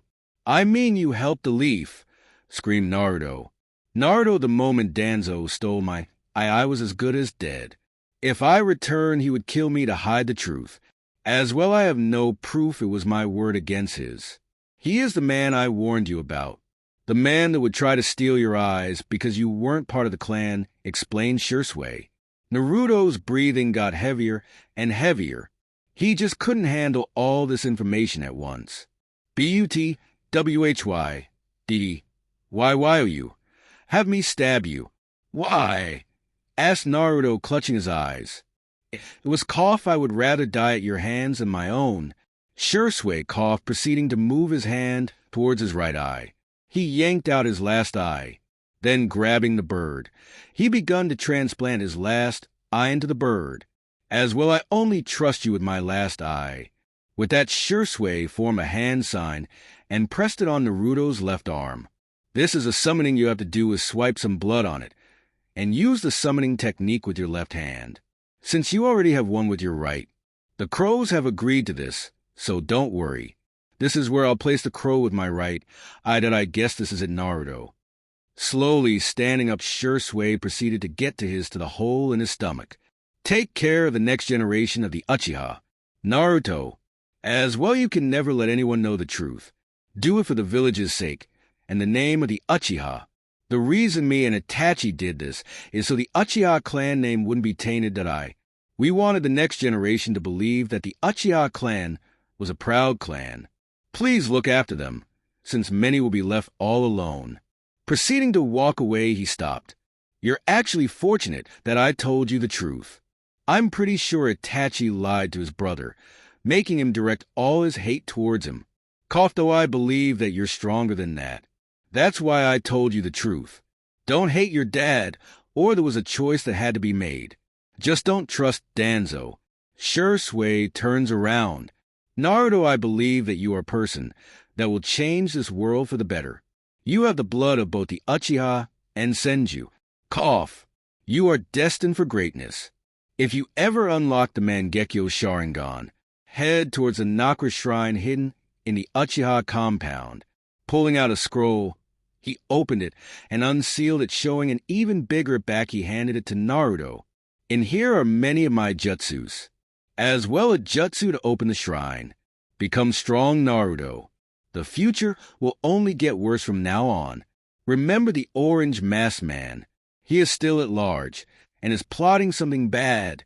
Suddenly Shisui begun to cough really hard, and blood begun to drip out of his mouth. I've run out of time, I guess this is the end of the road for me, Naruto. In all honesty, Naruto, you were like a little brother to me. Remember, I will always love you like one too.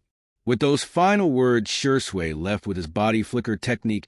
Naruto stopped shaking, clutching the scroll in his hands, putting it away into his pouch. He looked at the spot Shisui was just eyes were bulging out of his sockets. Little veins, all heading towards the center of his eyes.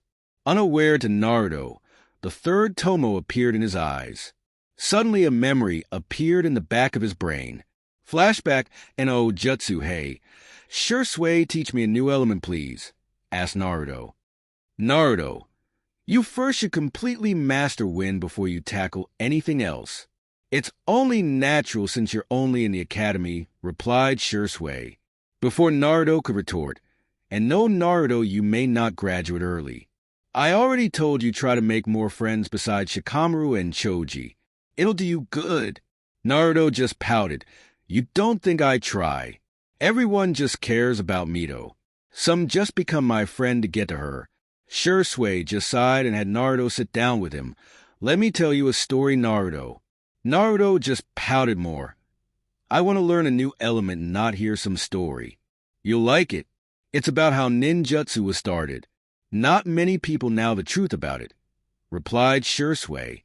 Naruto just looked curiously at Shisui how ninjutsu started. Fine, you've piqued my interest, stated Naruto. Shisui just smirked. All right, as you now, there are 9-tailed beasts in the world, right? Seeing Naruto nod, he continued. Well, there was once a time when all the beasts were emerged and created the 10 tails. Naruto just looked at Shisui in fear. 10 tails. Wow, that's impossible. Who could be strong enough to split it into 9 beasts? Or did the beasts simply just not want to work together? Shisui replied, let me continue. This beast was so powerful that it was believed that he ruled the world. Though just like every story there is hero. A man known as the Rakuta Sunin, the sage of the 6 paths, was able to stop the beast with his special dojutsu. A dojutsu only seen in this man. The most powerful dojutsu in the world. It was known as the Rinnegan. With the Rinnegan, he defeated the beast and became its Jinchuriki, then bringing peace with the land. Naruto just stared at awe. Amazing, the Rinnegan. Was it that powerful? Shisui just nodded. Yes, but this isn't the end of the story. You see, this man later went on to have 2 sons. The older son received the spiritual energy of the sage, while his younger brother received the physical strength. The older brother received the dojutsu, though it wasn't the Rinnegan. The younger brother received the strength and chakra of his father. The older one valued nothing but power, while the younger one valued peace. He believed by working together could you achieve this. Of course, when the father sensed he would die, he believed that his younger son's view on the world was similar to, well, he was troubled with his other son's view. Therefore, he named him his heir. Of course, this didn't go well with the older brother, thus creating a huge rift between the two. Thus, the older brother created the Uchiha clan and the younger the Senju. This was the start of the rivalry of the Senju and Uchiha clan. Naruto just stared at him. Wow, I didn't know that's how it all started, but that's not all of it, is it? Shisui smiled, sharp as always. The father before he died split the 10 tails into 9 beasts. He entrusted the beasts the world. Though, as you know, it didn't end up well for the beasts. As he didn't just do that. Seeing the rift he created between his sons, he decided to stop the Rinnegan to emerge in either of them. He had used the last of his powers to only allow the Rinnegan to re-emerge in the eyes of a Senju and Uchiha child. Even though Naruto was very interested, he still couldn't help but ask, "Why are you telling me this?" Shisui replies, "Well, you see, Naruto, I'm telling you this because you can only be strong when you have the friends to back you up. That is the will of fire. The same will that the sage of the 6 paths believed in. That's why I don't want you to graduate early." Naruto just looked at Shisui, still not convinced. "I don't know. Though that isn't the only reason. As you know, the child that will reawaken it in a time of great chaos. Thus he will be the one to stop all the chaos and finally bring peace to all the land. You want to know what, Naruto? I believe you could possibly be this child." Naruto's eyes suddenly went wide. Then suddenly he let a tear out. "I don't think that will happen, Shisui. I appreciate it, but that's silly. Not even my parents can recognize me. How can I save the world?" Shisui just chuckled. "That may be true, Naruto, but I believe you can overcome that. I believe you can do what the eldest of the sage couldn't. That is to forgive his family." Naruto stopped the tears. "Thanks, Shisui, I don't know what to say. Though I doubt I'll awaken this Rinnegan. Though I'll make sure to surpass you, Databeo." Shisui just looked at Naruto and smiled. "You know, Naruto, I'm glad I made you my student. You're like the little brother I never had."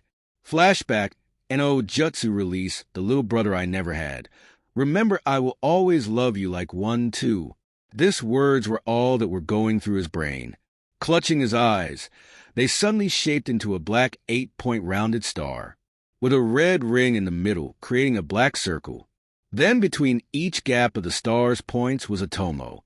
Naruto had unlocked the Mangekyo Sharingan. Picture profile. Unaware of this new development, it would be years to come before he would once again use these new eyes. Though for now Naruto just fell to his knees. Deactivating his Sharingan, he collapsed onto the floor at flashback and Jutsu, time skip, the little brother I never had. "Remember, I will always love you like one too." These words were all that were going through his brain. Clutching his eyes, they suddenly shaped into a black 8-point rounded star, with a red ring in the middle, creating a black circle. Then between each gap of the star's points was a tomo. Naruto had unlocked the Mangekyo Sharingan.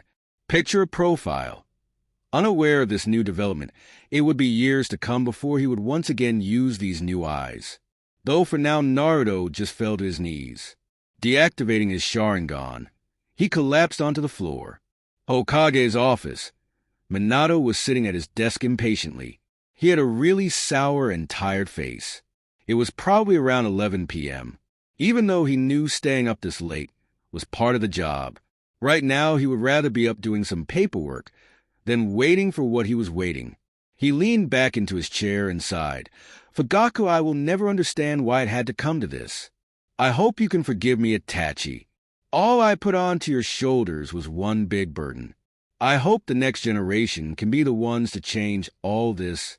Minato straightens himself up, deciding to attack the pile of paperwork to get things off his mind. Though as he was about to reach for the stack, his family picture caught his eye. No, what really caught his eye was Naruto. As Minato stared at the redhead's deep blue eyes, he couldn't help but feel guilty. He really wanted to make it up to him, but he only had time during training. He was totally refusing that.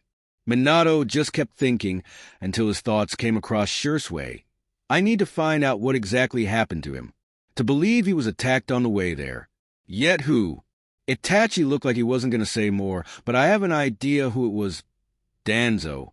Though with no proof, I can't do anything. He's planning something big. I have to find out before it's too late. I have to keep a closer eye on him. Suddenly, a black-haired man with a weasel AMBU mask appeared before him. It's done. I sparred all the children who were yet to become a genin and weren't told about the coup d'etat. A total of 13 were left alive. Sir, I have one final request. Minato just stared at Itachi with sorrow filled in his eyes. Don't worry, Itachi, no harm will be done to them. As well, if you need some no, Lord Hokage, I don't need anything, replied Itachi. I need you to never tell them the truth of this night. Minato just looked at him and turned to his window. Why? I was planning to tell them the truth when they become much older. Itachi replied, I wanted them to believe that the Uchiha clan was proud clan. I don't want them to lose that part of them. That's why I did this. Minato turned around. Pulling a small bag out of his desk, he tossed it at Itachi. There should be enough money in there for a month or two. As well, your request will be fulfilled, Itachi. No one will ever be told of this unless you want to. Itachi just nodded his head. With that, he shunned out of the room, and as far away from the village as he could. Now for the second part of my mission, infiltrating Akatsuki. Hours later. Finally, after settling all the chaos of the massacre, Minato just really wanted to go home and crawl away.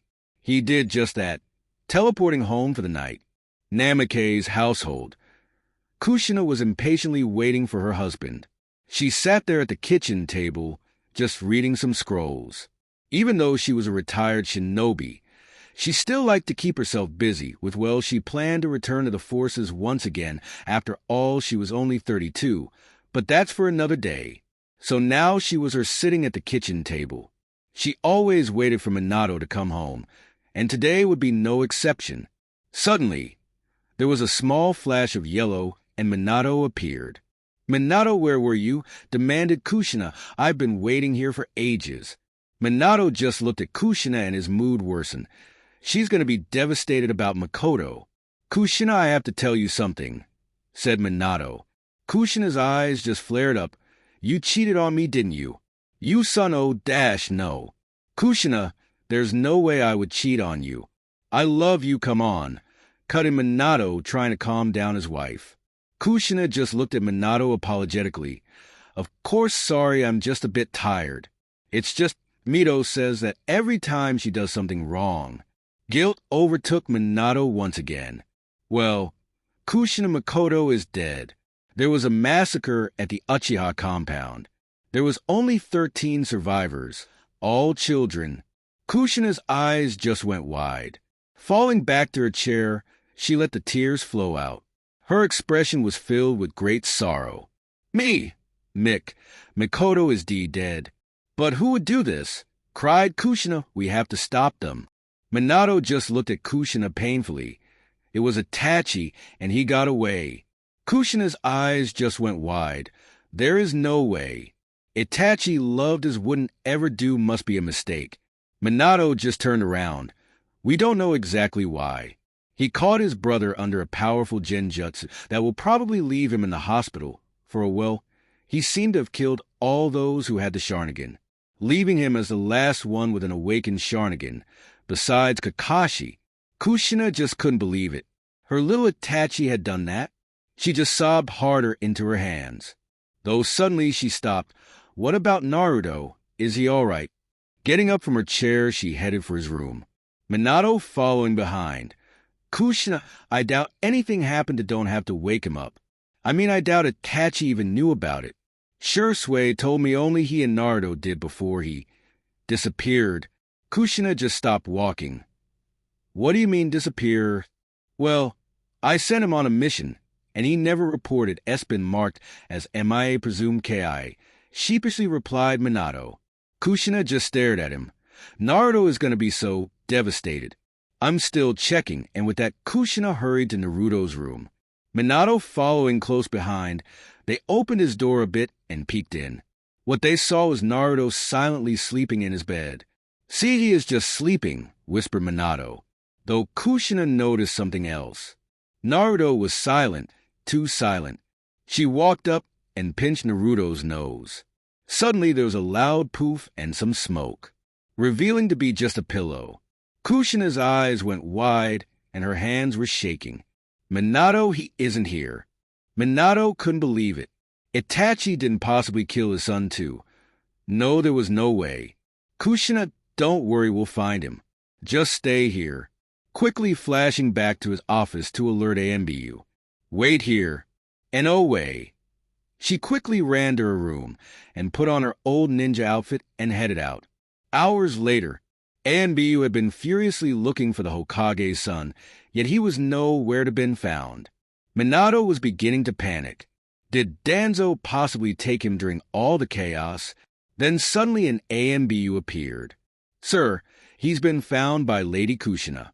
He's now being treated at the hospital." Minato looked up. "Kushina? I told her to stay home. Doesn't matter now." "Okay, call the search. I'll be heading there myself." "Yes, sir," replied the AMBU and disappeared. With that, Minato proceeded to use his Flying Thunder God technique to teleport to the hospital. Arriving in the main lobby, he dashed to the reception. At the reception was a young woman, probably no older than says, "I need the information on Naruto Namikaze now." The receptionist, not having looked up from her files. "Sorry, Sir Naruto is labeled as no visitors allowed by the Hokage." A tick mark on Minato's head formed. "I am the Hokage." Receptionist jumped out of her chair, dropping all her files. Finally looking up, she couldn't help but stutter, "Sorry, Lord Hokage." Quickly getting herself back up, she pointed down the hall on her right side. "Down the hall to your right. The room will be the 5th door on the left side." Room number 45-inch. Minato just nodded and dashed down the hall. Turning to the right down the second hallway, he came to room 45. Arriving at the door, he quickly opened it and went inside. Having walked into the room, he noticed Naruto laying in bed. Kushina was sitting by his side, looking very worried. "Is he unconscious or resting?" thought Minato. "Where did you find him? How is he?" asked Minato. Kushina turned and faced Minato. "I found him right outside of Training Ground 31. He was just laying there totally knocked out, with his sword all bloody not too far from him." Seeing Minato's reaction at the last comment, she continued, "No, it wasn't his blood. In fact, he has no injuries. I have no idea why he is unconscious, though." I'm waiting for Tistache. Suddenly the door opened and a pair walked in. A busted blonde woman with a green robe and a young lady with short brown hair. "What's going on? What's wrong with Naruto?" demanded the blonde. "Lady Tsunade, please calm down," asked the brunette. "How do you want me to calm down, Shizen? We've been here all night with the Uchiha massacre. Now Naruto is hurt. Minato, what type of Hokage are you?" demanded Tsunade, clutching her fist. "You better have a good reason, or else you end up just like your pervy sensei." Minato quickly backed away, sweating bullets, while waving his hands in the air. "Tsunade, please say a dash." Minato was interrupted by Kushina. "Tsunade, right now isn't the moment. We need to know what's wrong with Naruto." Tsunade finally having remembered about Naruto. "Right. Shizen, I want you to read his report while I do a diagnosis." Shizen and Tsunade went to work. Shizen grabbing the report and reading through them, while Tsunade walked over to Naruto, putting her hand over him. Her palms turned green. Slowly, she started to hover her hands all over Naruto. Strange. There's not any physical damage that could have caused him to become unconscious. As well, no signs of poisons and... Quickly moving her hands to his head, she began to concentrate, closing her eyes. Then suddenly her eyes flung open. "This is worse than I thought," exclaimed Tsunade. Kushina and Minato moved closer with alarm. "What do you mean worse than you thought?" asked Kushina. "Well, If one is unconscious and there is no sign of physical damage, that means that they must have went through mental damage. Right now, Naruto's mental state is shattered. It's actually as bad or as worse than the Uchiha kid.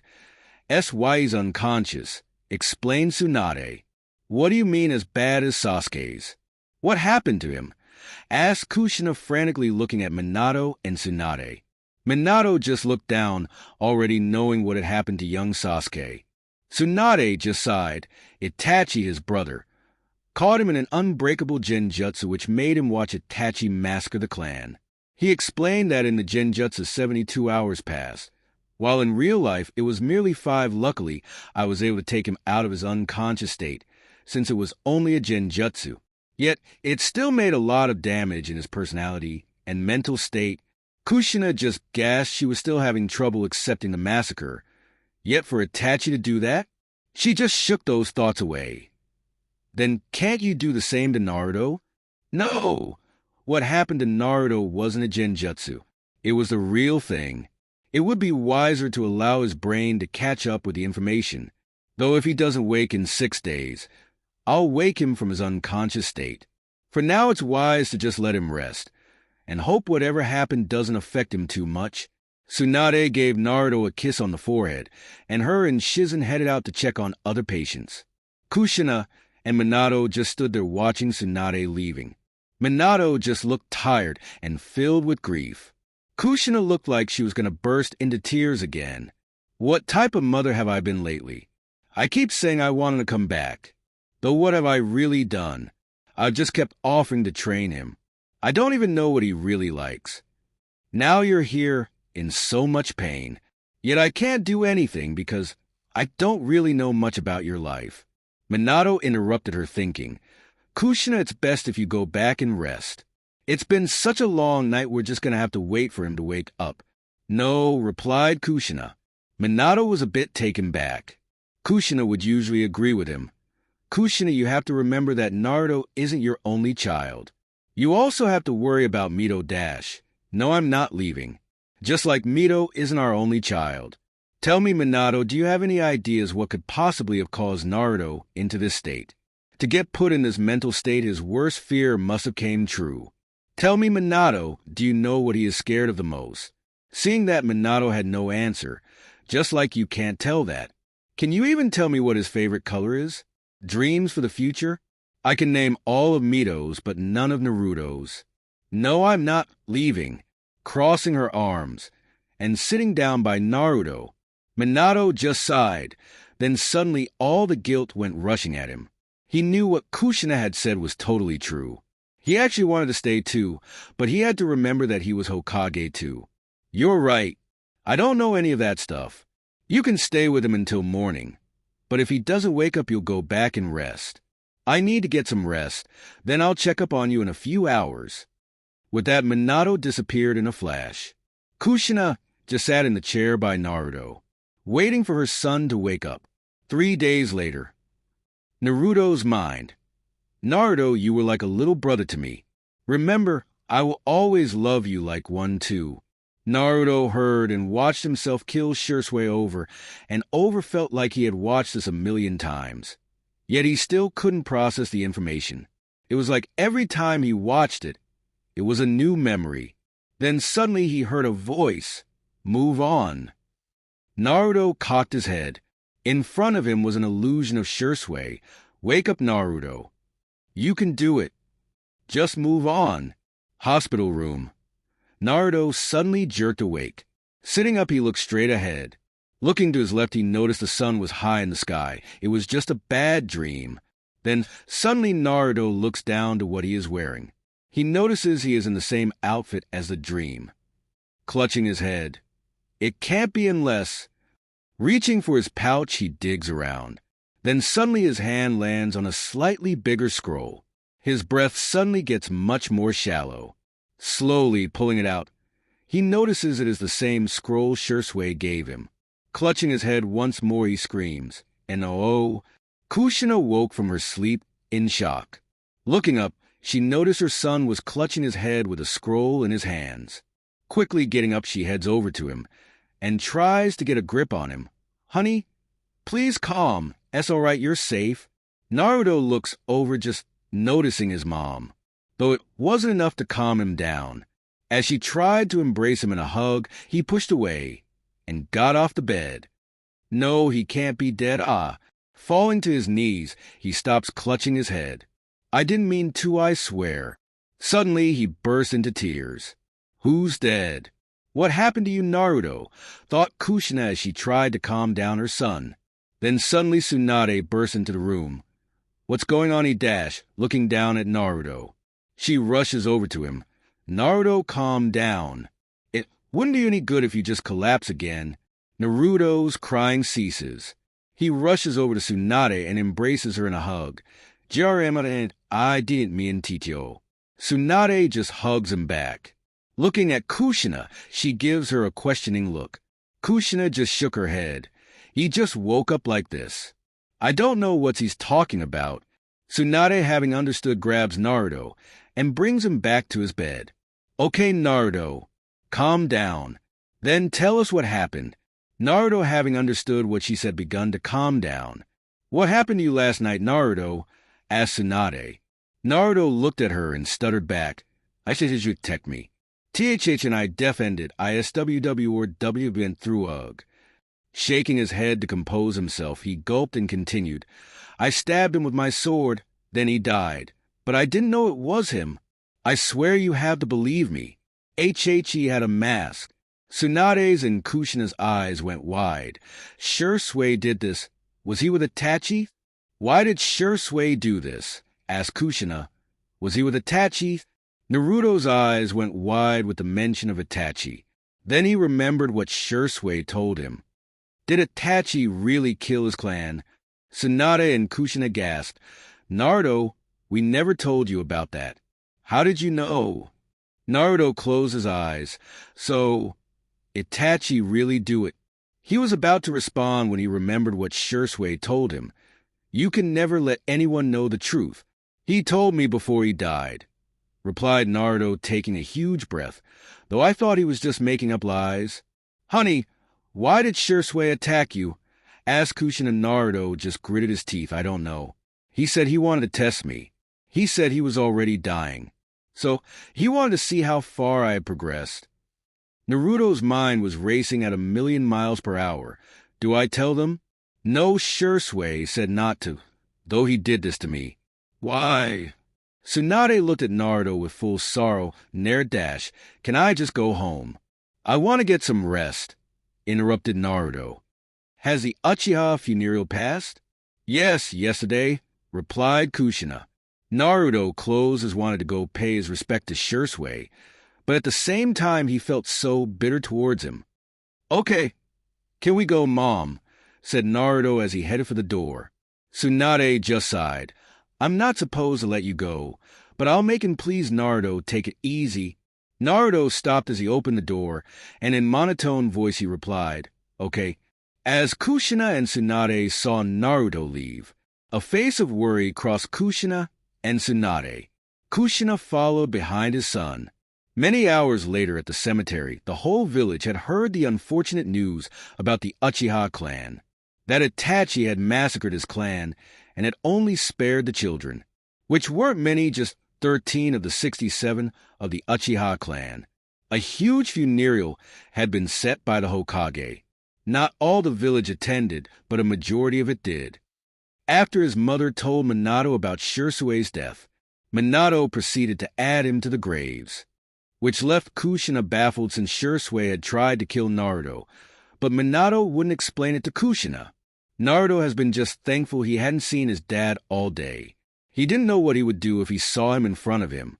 He was holding so much anger towards him. As well, he got really ticked off when Mito greeted him. She just asked if he was all right and left. From that moment, he decided to just stop trying. Even though Shisui had asked him to, he just couldn't stand it anymore. The only reason he had attempted to even talk to her was because Shisui had asked him to. She never tried to say anything back and took him for granted, though the only person he really couldn't complain about was his mother. He was very grateful she was there. He probably would have just stayed in his room if it wasn't for her. For the first time in his life, he actually felt like his mother cared. She had actually asked him what he wanted to eat. Asked him. As well, from what he heard from Mito's complaining, she stood by his side all 3 days. He couldn't help but hug his mother. For probably the first time in his life, he hadn't felt overlooked. Even after all of this, Naruto had decided he needed to go cemetery. He felt if he could find closure, it would be there. Naruto was walking down the road to the cemetery. On his way, he could see people looking at him. Some waved because he was the son of the 4th Hokage. Yet he saw some kids point at him and snicker. Naruto couldn't help but feel a bit anger. They're laughing at me just after what happened. Though I have been in coma for 3 days. Naruto just sighed. I'm such a mess I don't know whether I should be angry or that I wouldn't let get to me. Are now getting to me. Turning the corner, he walked into the cemetery. As he walked down the rows of graves, he made his way down to the Uchiha Memorial. As he reached the place, he began going down the rows, which were alphabetical, until he made his ways to the S's. Taking a deep breath, he made his way to Shisui's grave. Naruto looked down. He knew that there was no body in the grave, but he couldn't help but fall to his knees. As he stared down the grave, he began to cry. Why did you do this to me, Shisui? Quietly asked Naruto, tears flowing down his face. Why did you have to die? Naruto couldn't help but cry. What Shisui had done, what he had done was just too much. He didn't know to be angry at himself or at Shisui. Shisui said he did this for him, but he didn't know what to think. Naruto just stayed quiet, as he thought to himself. He didn't notice a small figure walk up to him. The little figure walked up to Naruto and whispered, Excuse me, sir. Naruto turned around and noticed it was a black-haired girl. She had the same dark eyes as all the Uchiha, though they were a little puffy. Naruto slowly moved to the right. Curious about the girl, he stayed. Naruto, taking a better look at her, noticed she looked a lot like Shisui, though in a feminine way. He watched as the girl placed a white flower on top of his grave. Naruto couldn't help but ask, Did you know Shisui? The girl just looked up. As she tried to speak, her voice choked a little. He was my big cousin. He would sometime look after me because Mumenwai would sometimes be out on missions. He was pretty funny and nice. I miss him and Mommy the most. The little girl begun to let some tears flow out. Naruto suddenly felt like running away. He really wasn't good with little kids, even though he was a kid. Though suddenly Shisui's voice crossed his mind. Take care of the next generation of the Uchiha. Naruto took a deep breath. Maybe this was why Shisui did what he did. I can do this. I won't run away. Yeah, he was pretty funny, wasn't he? But I don't think he would find it very funny to see you cry, replied Naruto. What's your name, by the way? Aren't you a little young to be here alone? My name is Haruka, and I'm 5. So, I can take care of myself, replied the little girl, finally whipping the tears as her fiery attitude started to bubble her reaction. Naruto finally did something he hadn't done in days. He smiled. Fiery and confident just like Shisui. Naruto blinked at that thought. Wasn't he just confused about Shisui a minute ago? Why was he so happy with this? Getting rid of the thought, he teased the girl. I don't know, you look like a squirt to me. Haruka just pouted. You can't call me a squirt. You're probably like 10. I'm 11, by the way. So tell me, why are you here alone? Asked Naruto. Haruka's little pouty face turned into a sad one. I wanted to bring Shisui a flower, but the lady taking care of us wouldn't let me. So I snuck off. Naruto just sighed, even though he had done the same. I don't think the lady will be too happy with you. As well, she must be worried sick. Haruka replied, I don't care. I said I was going to say bring Shisui a flower and that it's it. By the way, how do you know so much about him? Who are you? Naruto made a little choke sound. He had a little trouble responding, but he replied, He was my sensei, and he was my best friend. Naruto's eyes widened at what he just said, though suddenly his mood changed. Yes, he is my best friend, regardless of what happened. I guess that's what I needed to confirm. Yeah, my best friend. As well, my name is Naruto, finished Naruto. Haruka's eyes went wide. "You're Naruto? Wow, Shisui told me about you.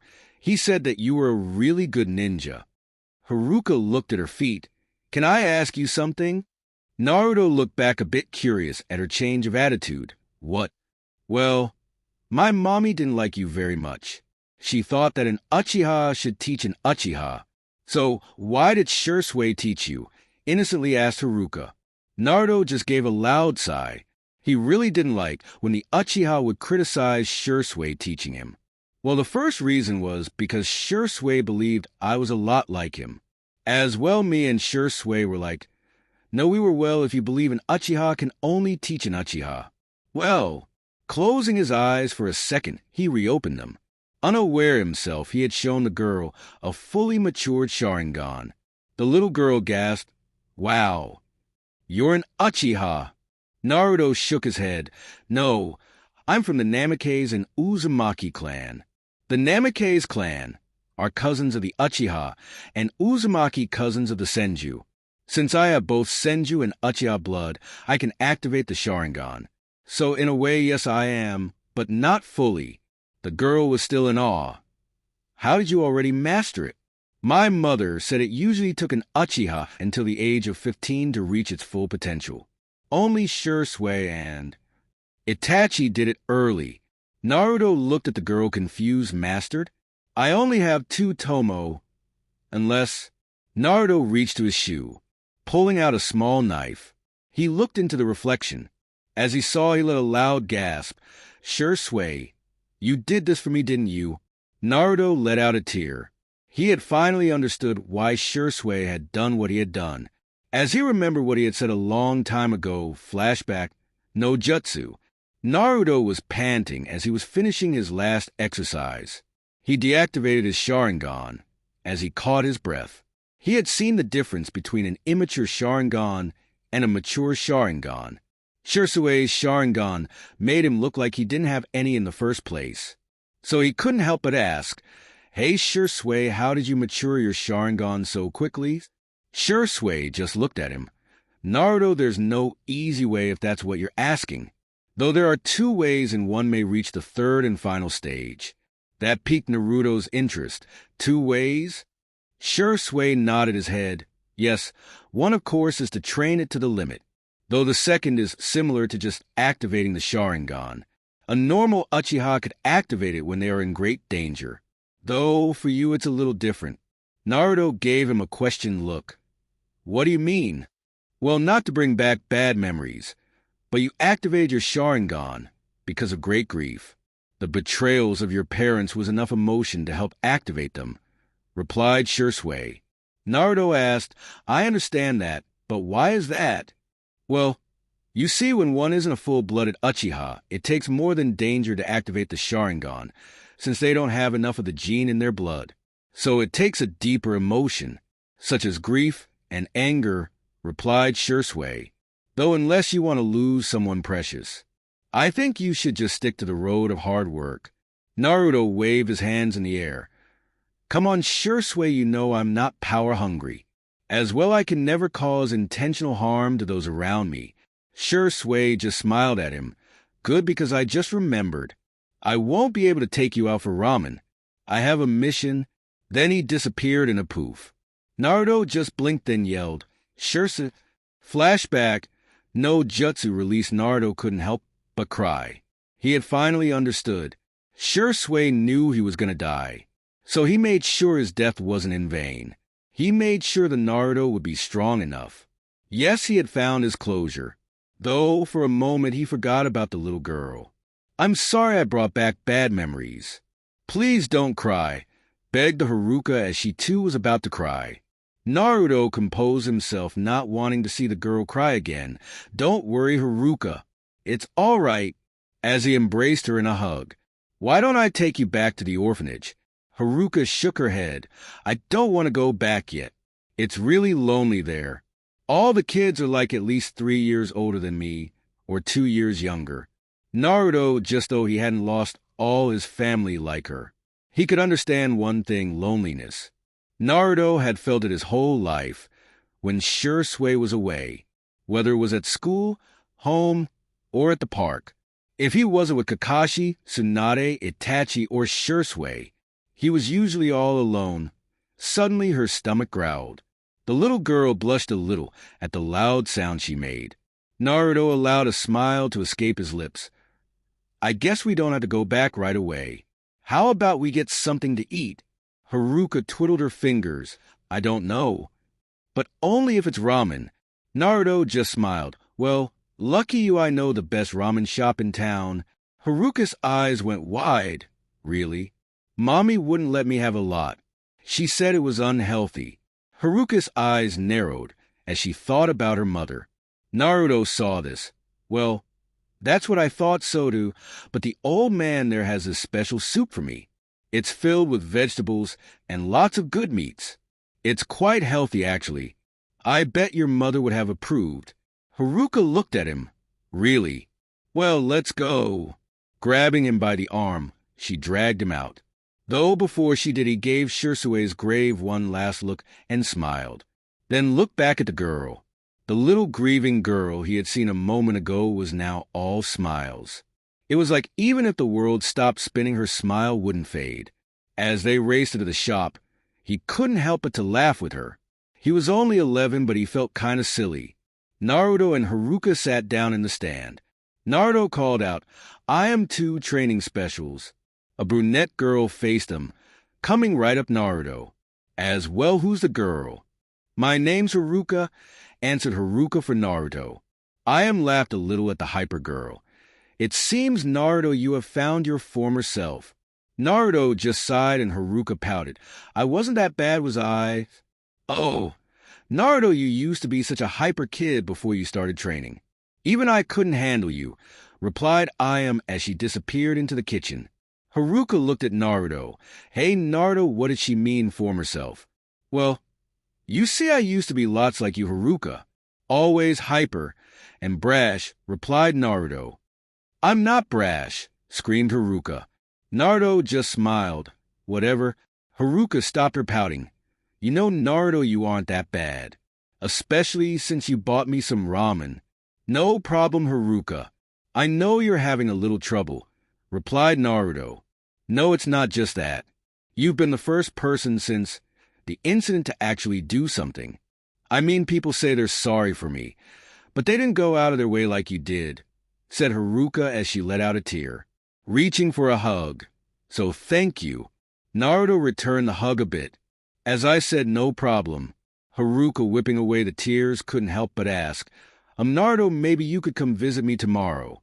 It's a bit lonely at the orphanage. So, maybe... Naruto looked at the little girl. To be honest, he really didn't want to get too attached to her, since what just happened with Shisui, but he couldn't say no to hear sorrowful face. Sure, Haruka, as well once you start becoming a ninja. Well, if you become a ninja, I could train you too. Haruka's face lit up at Naruto's response. Thank you, Naruto. And yes, I want to become a great ninja, like my mom and Shisui. Suddenly, Ayam appeared. Hey, erase the food.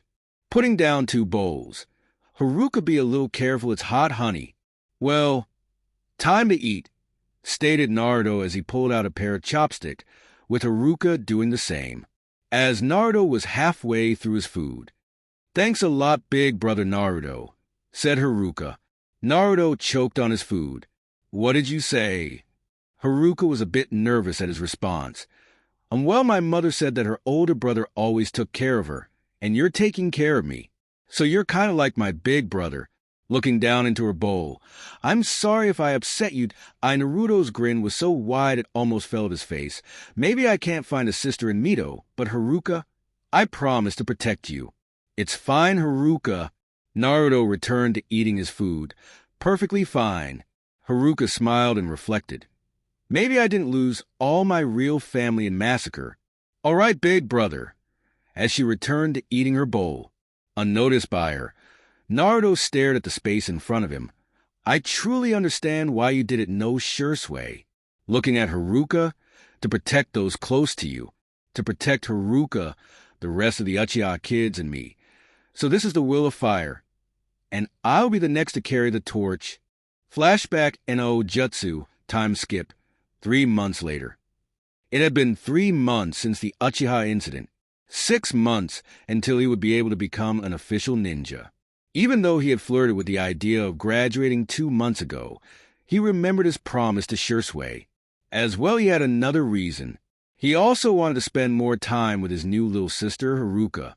He remembered the first couple days visiting her. She was so excited she couldn't help but bounce all over the place. Naruto had a bit of trouble handling her. Yes, he had been the same at the age of 5, but this was ridiculous. The little girl couldn't stay still for more than 5 minutes. She always wanted to do something that Naruto had never done before. Things he should have done, but he was too obsessed with becoming a ninja. Yet, through all the embarrassment and headaches, Naruto couldn't help but love the little girl like a real sister. He would always spoil her with his pocket money. As well, do almost anything with her. As well, he couldn't wait until she became older to start teaching her how to become a ninja. Though this would all have to wait because now Naruto was stuck in the middle of his academy class. Naruto was sitting in the far back left corner of the room. He was sitting in the sit by the wall, while Shikamaru and Choji occupied the other 2 seats. Shikamaru was just sleeping, and Choji was silently eating away at some chips. Naruto was debating whether to ask his mother for help in Fuinjutsu. Fuinjutsu would be perfect for the technique I'm creating, though it would be a while until I actually use it. Should I ask her? I mean, she has been much nicer to me and spending more time with me. Maybe I should give her a chance. Then suddenly 2 pieces of chalk went flying toward his direction. He was able to notice that one piece was aimed at him and the other at Shikamaru. Grabbing his eraser, he threw it at the one aimed at Shikamaru's head, and tilting his head to the left, evading the piece of chalk thrown at him. Naruto smirked. He really liked showing off to his favorite sensei, Iruka. Iruka just gave Naruto a quick smile. Naruto, you're really good. It's hard to believe you aren't a genin yet. As Iruka looked around the classroom, he saw the shock in everyone's face. Many were impressed, never seeing such reflexes. Kiba looked at him with jealousy, while Mito looked a bit impressed. Ino and Sakura were rambling something about trying to be like Sasuke. Hinata just gave Naruto a smile. Shino gave a somewhat impressed face, while Sasuke showed no emotion. He wasn't surprised by the Naruto's reflexes. Impressive, Naruto. But that doesn't mean both you and Shikamaru can slack off in class. So pay attention, yelled Iruka as his head expanded. Shikamaru slowly lifted his head. Can you turn it down? And thanks, Naruto. Then he slowly perched his head back down. Suddenly a big tick mark appeared on Iruka's head. Wake up, Shikamaru. Pay attention. The class suddenly erupted in laughter. Some of them were laughing at Iruka's failure at controlling them, while some laughed at Shikamaru's lazy response. Suddenly one brown-haired kid with red marking on his face stood up. Iruka-sensei, just give up. It's not like they're going to become ninjas anyways. They're a bunch of idiots who don't pay attention. Kiba, don't talk about your classmates like that. Anyone here can become a great ninja with effort, retorted Iruka. Then suddenly a blonde-haired girl stood up. Though they never try sensei, there's no way they can become great ninjas. Ino dash, said Iruka as he was interrupted by Naruto. Shut your mouth, Ino and Kiba. You see, the reason we don't pay attention to this is because we already know it. As well, being a ninja isn't just about knowing your history. You also have to know how to fight in ninjutsu, taijutsu, and genjutsu. So, until you can beat either one of us in this, just shut your face.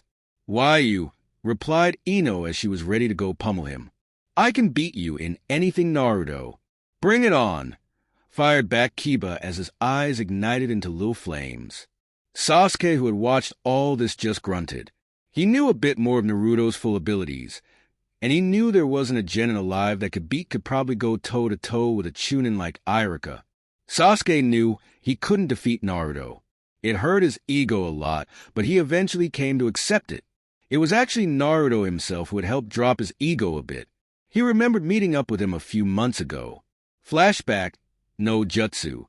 2 months ago, fire release.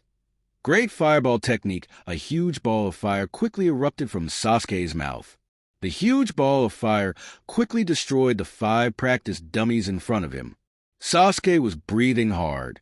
I need to get stronger, but my limit is only 5 is pathetic. If I want to get him, I need to get stronger. Meanwhile, a blue-eyed redhead was a few trees away, watching him practice his technique. Naruto's eyes quickly changed from their deep blue to a bloody red, with 3 tomo around the pupil. Naruto watched curiously with his Sharingan. He could tell that his problem was that he had below-average chakra control, therefore hindering his growth in the technique, though his Sharingan could also see the hatred in his eyes. So much hatred. I see what Haruka meant. Flashback inside a flashback. Naruto was walking down the village with Haruka perched on his shoulders. Naruto was taking Haruka back to the orphanage. After they had gone, they were just enjoying each other's silence as they made their way there. Suddenly, Haruka broke the ice. "Hey, big brother, can you do me a favor?" Asked Haruka. Naruto gave Haruka a strange look. She wasn't the one to dance around something. She was usually quite blunt. "What is it, Haru?" Haruka gave him an angry look. "It's not Haru. It's Haruka." "Whatever, Haru," smirked Naruto as he looked up to her pouty face. "So, what is it? You're usually quite straightforward about wanting something." Haruka dropping her pout. "Oh yeah, I was wondering if you could talk to Sasuke." Naruto gave her a curious look. Taking her down from his shoulders, he put her on the ground, kneeling down to her eye level. "Why? Is he bothering you?" Haruka gave a shrug. "Not really, but he is always so lonely. As well, he only talks about getting revenge on Itachi. I told him that you said that revenge was pointless, but he wouldn't listen." Haruka started to look glum. "So, I was wondering if you could help because I don't want to lose any more family." Naruto responded with a sigh. "I forgot about S. Right. I have to do something about it." What was Itachi thinking? For being such a genius, he really screwed this one up. I guess it was the only way to shrug any suspicions on the village. "What to do? What to do?" "Don't worry about it," said Naruto as he kept giving the situation some taking his attention from it. He teased Haruka. "I'll take care of it. Anything else, my little Haru?" Haruka gave him an annoyed look. Then suddenly a big grin covered her face. "Well, now that you mention it, how about some ice cream?" Naruto backed off. "Haruka, I don't know. Last time the orphanage lady almost killed me for bringing you late." Haruka did the only jutsu she knew, puppy-eye jutsu. But you said, "If I wanted anything else, and I want ice cream." "I thought I was your little Haru." Naruto tried to look away, but he fell victim to her puppy eyes. "Fine dash, yes." "Yes." "I want chocolate and vanilla," screamed Haruka. Naruto grabbed her hand, looking defeated. "Let's go." Flashback inside a flashback. "And I really need to be careful around. Just talking with him won't work. Maybe I should." He watched as Sasuke went through the hand signs for the fireball jutsu. I guess it's now or never. Just as he released his jutsu, Naruto jumped in front of his target, going through his own hand signs. Water release. Wild water wave. Suddenly, a large jet of water was shot out of Naruto's mouth. The jet of water collided with the fireball, canceling out the technique, leaving behind a small amount of mist. As the mist cleared, Naruto was facing directly in front of Sasuke. Sasuke just looked at Naruto angrily. What does he want? He's interrupting my training. What do you want? Bluntly stated Sasuke. Naruto shrugged his shoulders. I was wondering why you were training so hard. It seems you're desperate to become stronger. But for what? Sasuke glared Naruto down. What does it matter to you? You wouldn't understand. Naruto just gave a small laugh. What makes you think I wouldn't understand? Maybe I could even help you out, Dash. You can't help me. As well, I don't want help, boldly stated Sasuke. Naruto just sighed. Closing his eyes, he reopened off the 3 tomo in his eyes. Sasuke, seeing his eyes, stepped back. There's no way. How do you have those eyes? Retorted Sasuke. I'm from the Namikaze and Uzumaki clan. I really hate explaining this. Anyways, the Namikaze are cousins to the Uchiha, while the Uzumaki to the Senju. Since I have blood of both, I can activate the Sharingan. Explained Naruto. Sasuke looked skeptically at Naruto. Then, without reserve, Sasuke demanded, "Train me." Naruto just looked at Sasuke, already expecting this. "You don't have enough of it." Sasuke's eyes just grew wide as he remembered what Itachi said. "You don't have enough hatred." Sasuke suddenly became so angry. "I do too. I challenge you right here and now." Naruto just shook his head, not aware that Sasuke was thinking about hatred. "Follow me, I'll help you get what you need." With that, Naruto just walked off. Sasuke debated whether or not to follow him. Could he help me get more hatred? Is this how he already mastered the Sharingan?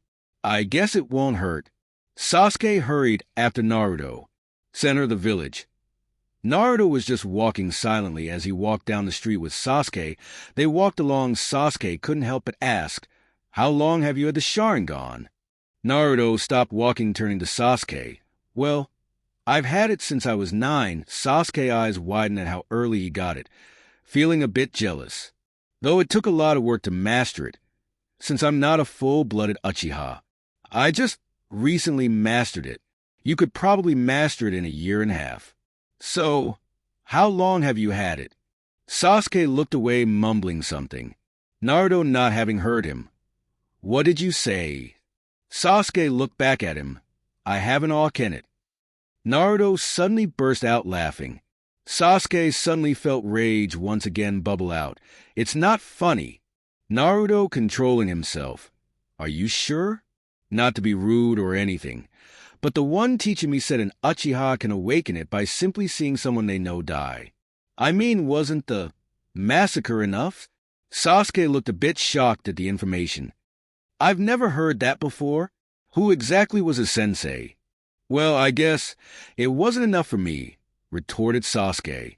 Naruto looked impassively at Sasuke. "Have you even tried channeling chakra to your eyes?" Sasuke felt dumbfounded of never trying that before. Quickly taking his advice, he channeled chakra to his eyes. Suddenly, everything changed. He saw everything slow down a notch. As well, he could see signs of chakra inside the people around him. Amazing! "Stop that you don't have the proper control. You'll burn through your chakra too easily," said Naruto. "Let's go, we're here." Sasuke looked at where they were. Looking up, he noticed it was the orphanage in which most of the Uchiha kids stayed. "What are we doing here?" "I thought you were going to help me get stronger." "That's exactly what I'm doing," said Naruto as he walked in. Sasuke just followed behind him, a bit nervous. "What if I have to kill one of my clansmen? Is that how he got so strong?" Suddenly, they appeared in the front office, where a young lady around her late 20s was sitting in a desk. "Hello, Naruto, are you here to see Haruka?" "Oh, Sasuke, right. You here to see some family, I'm guessing." Sasuke, not knowing what to say, just let Naruto respond, "Yes and yes. If you don't mind, we'll head there ourselves." The lady nodded at Naruto. "That's fine, go right ahead. But Naruto, please keep it always seem to get a bit out of hand when you're with Haruka." Naruto's sweat dropped as he nodded back and signaled for Sasuke to follow. They walked towards a hall to the lady's left. They walked past many doors as Sasuke asked, "What are we doing here?" "Sasuke, what's your dream in life?" asked Naruto. Sasuke looked at Naruto angrily. He really hated how he kept answering his questions with questions. It annoyed him to no end. "It isn't a dream, because I will make it a reality. My goal is to restore my clan to its former glory and dash." "Stop right there," said Naruto. "You said you want to restore its former glory, right?"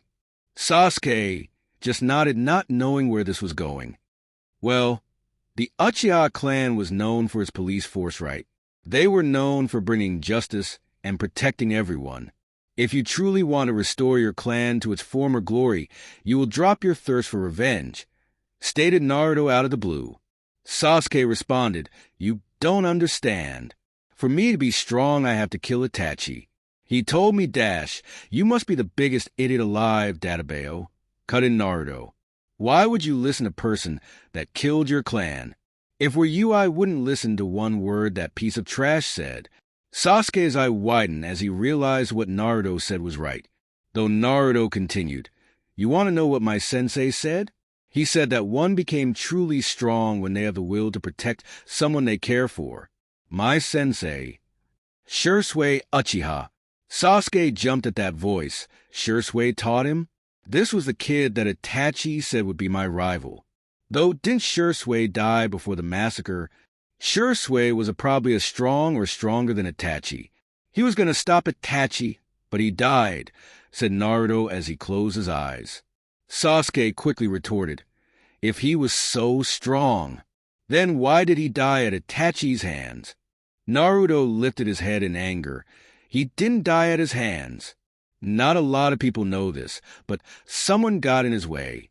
Someone that wanted his Mangekyo Sharingan. Naruto covered his mouth at what he said. Sasuke looked at him in shock. Mangekyo Sharingan? He had it. So that means he had to kill his best friend. As well, if he had it, there would be no way he would lose. Naruto shook his head. Looking around to make sure no one was around, he continued. Shisui told me that there was a second way to activate it. To work the Sharingan to the point it naturally evolves into the Mangekyo. Killing your best friend is the easy way out. Sasuke was amazed at Shisui's ability of the Sharingan. He remembered his father praising him a few times, but he had no idea that he was that skilled. To naturally evolve the Sharingan to the Mangekyo, that must take some serious skill or everyone would have it. That still doesn't explain how he lost, if he had the Mangekyo Sharingan, retorted Sasuke. I can't tell him about Danzo. He will quickly connect the dots. Though if I twist the story a bit, thought Naruto, do you really think Itachi killed the Uchiha clan by himself? There was someone else you know. Who was it? I'll kill him too then, said Sasuke, finally confirming his suspicions. Naruto looked at the window. Shisui didn't know who it was exactly, but he had an orange mask and the Mangekyo Sharingan. He claimed to be Madara Uchiha. Sasuke's eyes widened in shock. But shouldn't he be dead? As well, why would he attack his own clan? Naruto shrugged his shoulders. I don't know, but I have a few theories. Shisui told me he was the one behind the Nine Tails attack 11 years ago. So, I believe it was to weaken the village to get his revenge, or he still holds a grudge against the clan for joining the Leaf. Sasuke was trying to process all of this. Who else knows? Naruto shrugged again. I don't know. I know that all Jonins are aware of the masked man, but his involvement in the massacre? Probably just the Hokage and the advisors. Sasuke blinked on how Naruto addressed his father. Shouldn't you say father or dad? For the second time, Sasuke had seen Naruto lose his cool.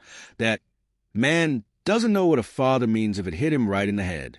Now, let's go. He must have issues with his father. It's probably since his sister is a Jinchuriki. She probably gets lots of attention, while he gets none. Kind of like I was with my father. Quickly summed up Sasuke. Shouldn't we be training to get stronger? What if this guy comes back? We will eventually, but do you know how Madara was defeated? Asked Naruto. Sasuke answered. Well, the first Hokage defeated him. Yes, but he defeated him because he had the will of fire, explained Naruto. Sasuke looked at him curiously. The will of fire. Naruto nodded. Yes, the will of fire. The will to protect all those close to you, no matter what. Hiroshima had the will to protect Konoha no matter what. Therefore, he had the strength to defend everyone. To defeat his biggest rival, Madara Uchiha. Sasuke thought it over in his head. The will of fire. But who do you have to protect? I mean, you don't sound on good terms with your father. No offense, but you and your sister Mito don't really act like siblings. More like people forced to greet each other. That only leaves what your mother, asked Sasuke. Naruto didn't respond right away. As they finally made their way to an orange door, he knocked and responded, You're right. I'm not on best terms with my family, but I have someone else. She's kind of like a little sister. That's who I want to protect. Sasuke wondered who this girl was. Though his question was quickly answered as the door swung open and he heard a little girl yell, "Big Brother Naruto." The girl quickly tackled Naruto to the ground. "Calm down, Haruka. I come visit you every day," said Naruto as he chuckled at her antics. "I know, but it's so boring. Wanna go T-dash." Haruka stopped talking as she noticed who was with Naruto. Hi, big cousin Sasuke." Sasuke looked at the girl, remembering who she was. Wasn't she like the daughter of mother's cousin, Mina? "HN? Haruka," said Sasuke. Haruka deadpanned at his response. "What?" Sasuke felt his eyebrow twitch a little. Naruto laughed at Haruka's reaction. Then suddenly a few other kids appeared at the door. "Hey, it's cousin Sasuke," yelled a 9-year-old with his brown hair in a ponytail. "Shut up, Ken," retorted another boy with black hair hanging to his shoulders. He was probably around 8 years old. "Make me Katashi," retorted Ken. "Just watch me," said Katashi. Suddenly another girl with long black hair walked in. "Both of you calm down, or I'll beat you till the ground." Both of the boys hugged each other as they backed away. Then the girl turned her attention to Sasuke and Naruto. "I'm so sorry about these idiots. So how are you doing, Sasuke? We haven't seen you since that day." "It's all right, Aiko," said Naruto as he gave the boys a pitiful look. As for Sasuke, I guess I'll let him respond. Sasuke looked around at his family. He hadn't noticed until now how he had abandoned them. "I can't believe I haven't taken time to visit them. I'm no better than him." Naruto watched as Sasuke didn't respond. He decided to respond for him. "Well, you see, guys, it's just he has had a bit more trouble than you guys. To get over the fact what his Itachi did. Well, you should have came earlier then. What's family for? To help each other out, of course," added Aiko. "Yeah," yelled both Katashi and Ken. Sasuke just stared dumbfounded at his family. He didn't know what to say. "What do I say?" Then suddenly he felt a tug at his shorts. Looking down, he saw a kid probably no older than 3. Looking at the kid, he had his hands up, motioning to pick him up. Sasuke, not even thinking about his body, just picked up the kid. As he got a better look, he noticed the kid looked a lot like Itachi. His hair had the long hair with 2 bangs, and it just didn't have the 2 lines by his nose. And his hair was a lighter shade. Sasuke suddenly felt really numb. Am I not supposed to be the next head of the clan? But I put my family to the side. Though Naruto, he looks to have gained their respect, and he also has mastered the Sharingan. With what? The will of fire? Will this truly make me strong? Looking around at his family, he did something he hadn't done since before the massacre, something he didn't think he would do until he had killed Itachi. He smiled. Not one of those smirks he would give. No, a real, genuine smile. "I'm sorry. I guess I was a bit selfish. Thanks, Naruto," said Sasuke. Naruto smiled back at Sasuke, no problem. It was actually Haruka's idea. Haruka blushed. It was nothing. That's what's family for. Sasuke looked at the girl right by Naruto. She actually does look a lot like Shisui. Sister? Cousin? No wonder Naruto is so attached to her. "Thanks," Squirt teased Sasuke. Both Naruto and Haruka fell to their faces. Haruka because she couldn't believe she was called a squirt again. Naruto couldn't believe Sasuke just said A, and Haruka quickly got back up. "Sasuke, did you just say a joke?" asked Naruto in awe. "So what?" said Sasuke. Naruto shook his head. "Sasuke, uchiha doesn't say jokes." "HN whatever," said Sasuke. "I'm not a squirt, you. Duck-butt-haired freak," yelled Haruka. Sasuke's eyebrows suddenly gave an unimaginable twitch. "Duck-butt-haired freak? Only one person has called me that. Naruto's." Naruto burst out laughing. Soon followed the rest of the kids, even the one that Sasuke was carrying. Sasuke just sighed in his attention to the kid he carried. He asked, "By the way, what's your name?" The little kid looked up at Sasuke. Shyly putting his head down, he mumbled, "Daichi." Sasuke nearly dropped the boy.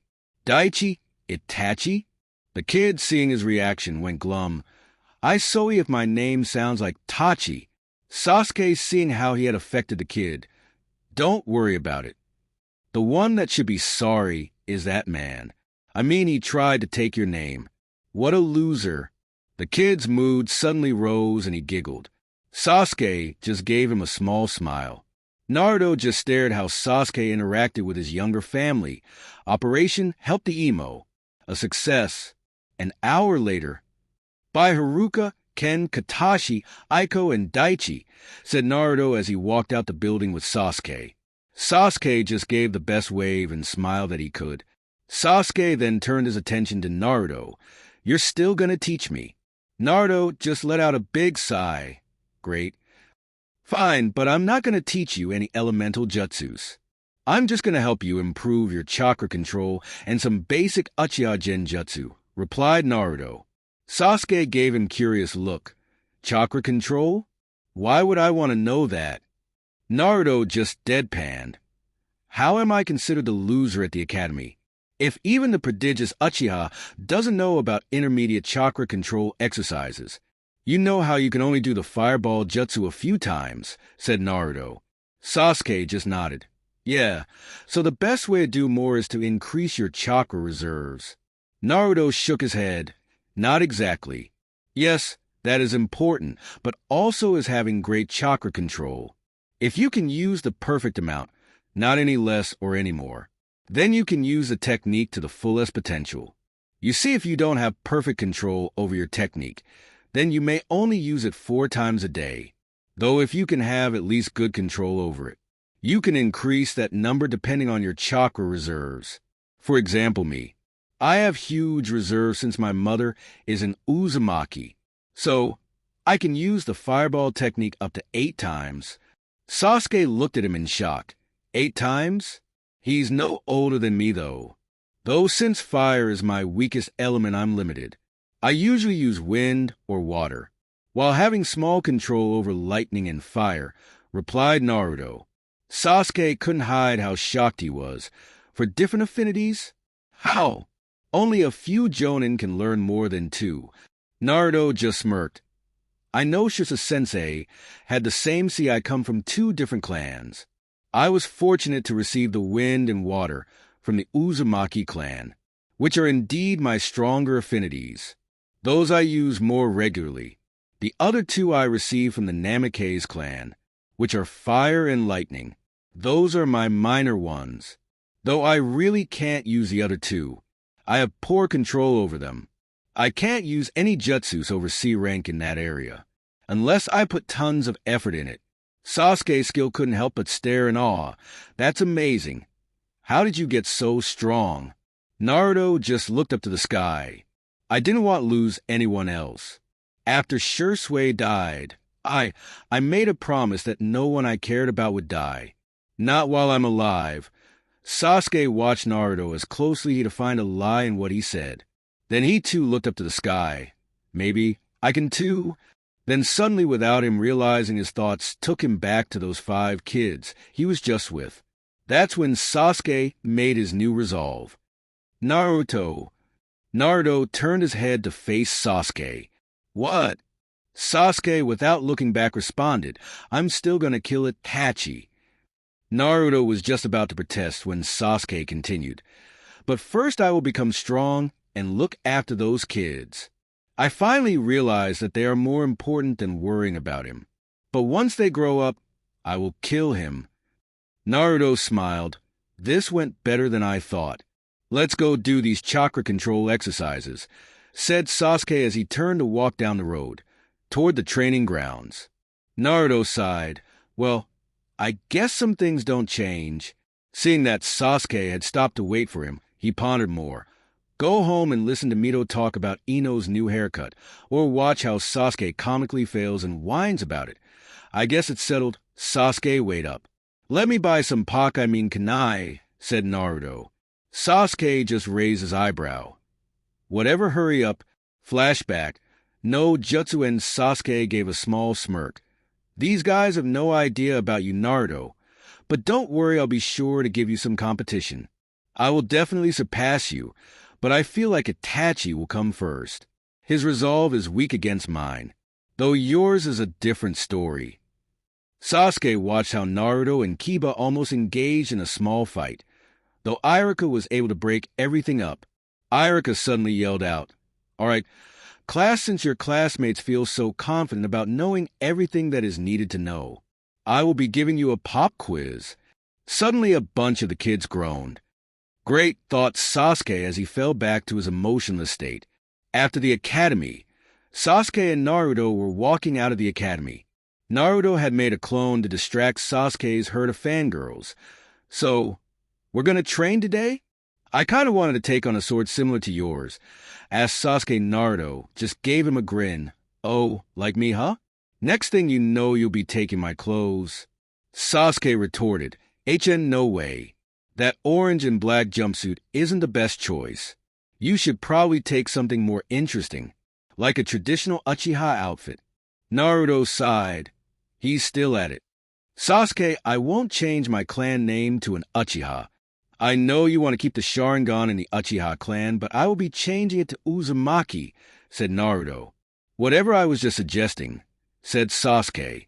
"Well, not today, but if you want to go take a look at the swords at a shop, then pick one out. I'll help you out tomorrow, but got things to do today," said Naruto. "We'll still visit Haruka if you want." "I mean, we do every day," said Sasuke, wondering what his friend had to do. Naruto shook his head. "Not today. I'm going to ask my mom to teach me some fuin." "I thought you were on thin ice with your family?" asked Sasuke. Naruto nodded. "Yes, but with my mom's it's different. So, I'm going to give her a chance." Sasuke nodded. "That's great. I remember my mother was best friends with Kushina. She was a nice lady." "Yeah, I guess she isn't too bad," said Naruto. "See ya." Then Naruto disappeared in his shunshin.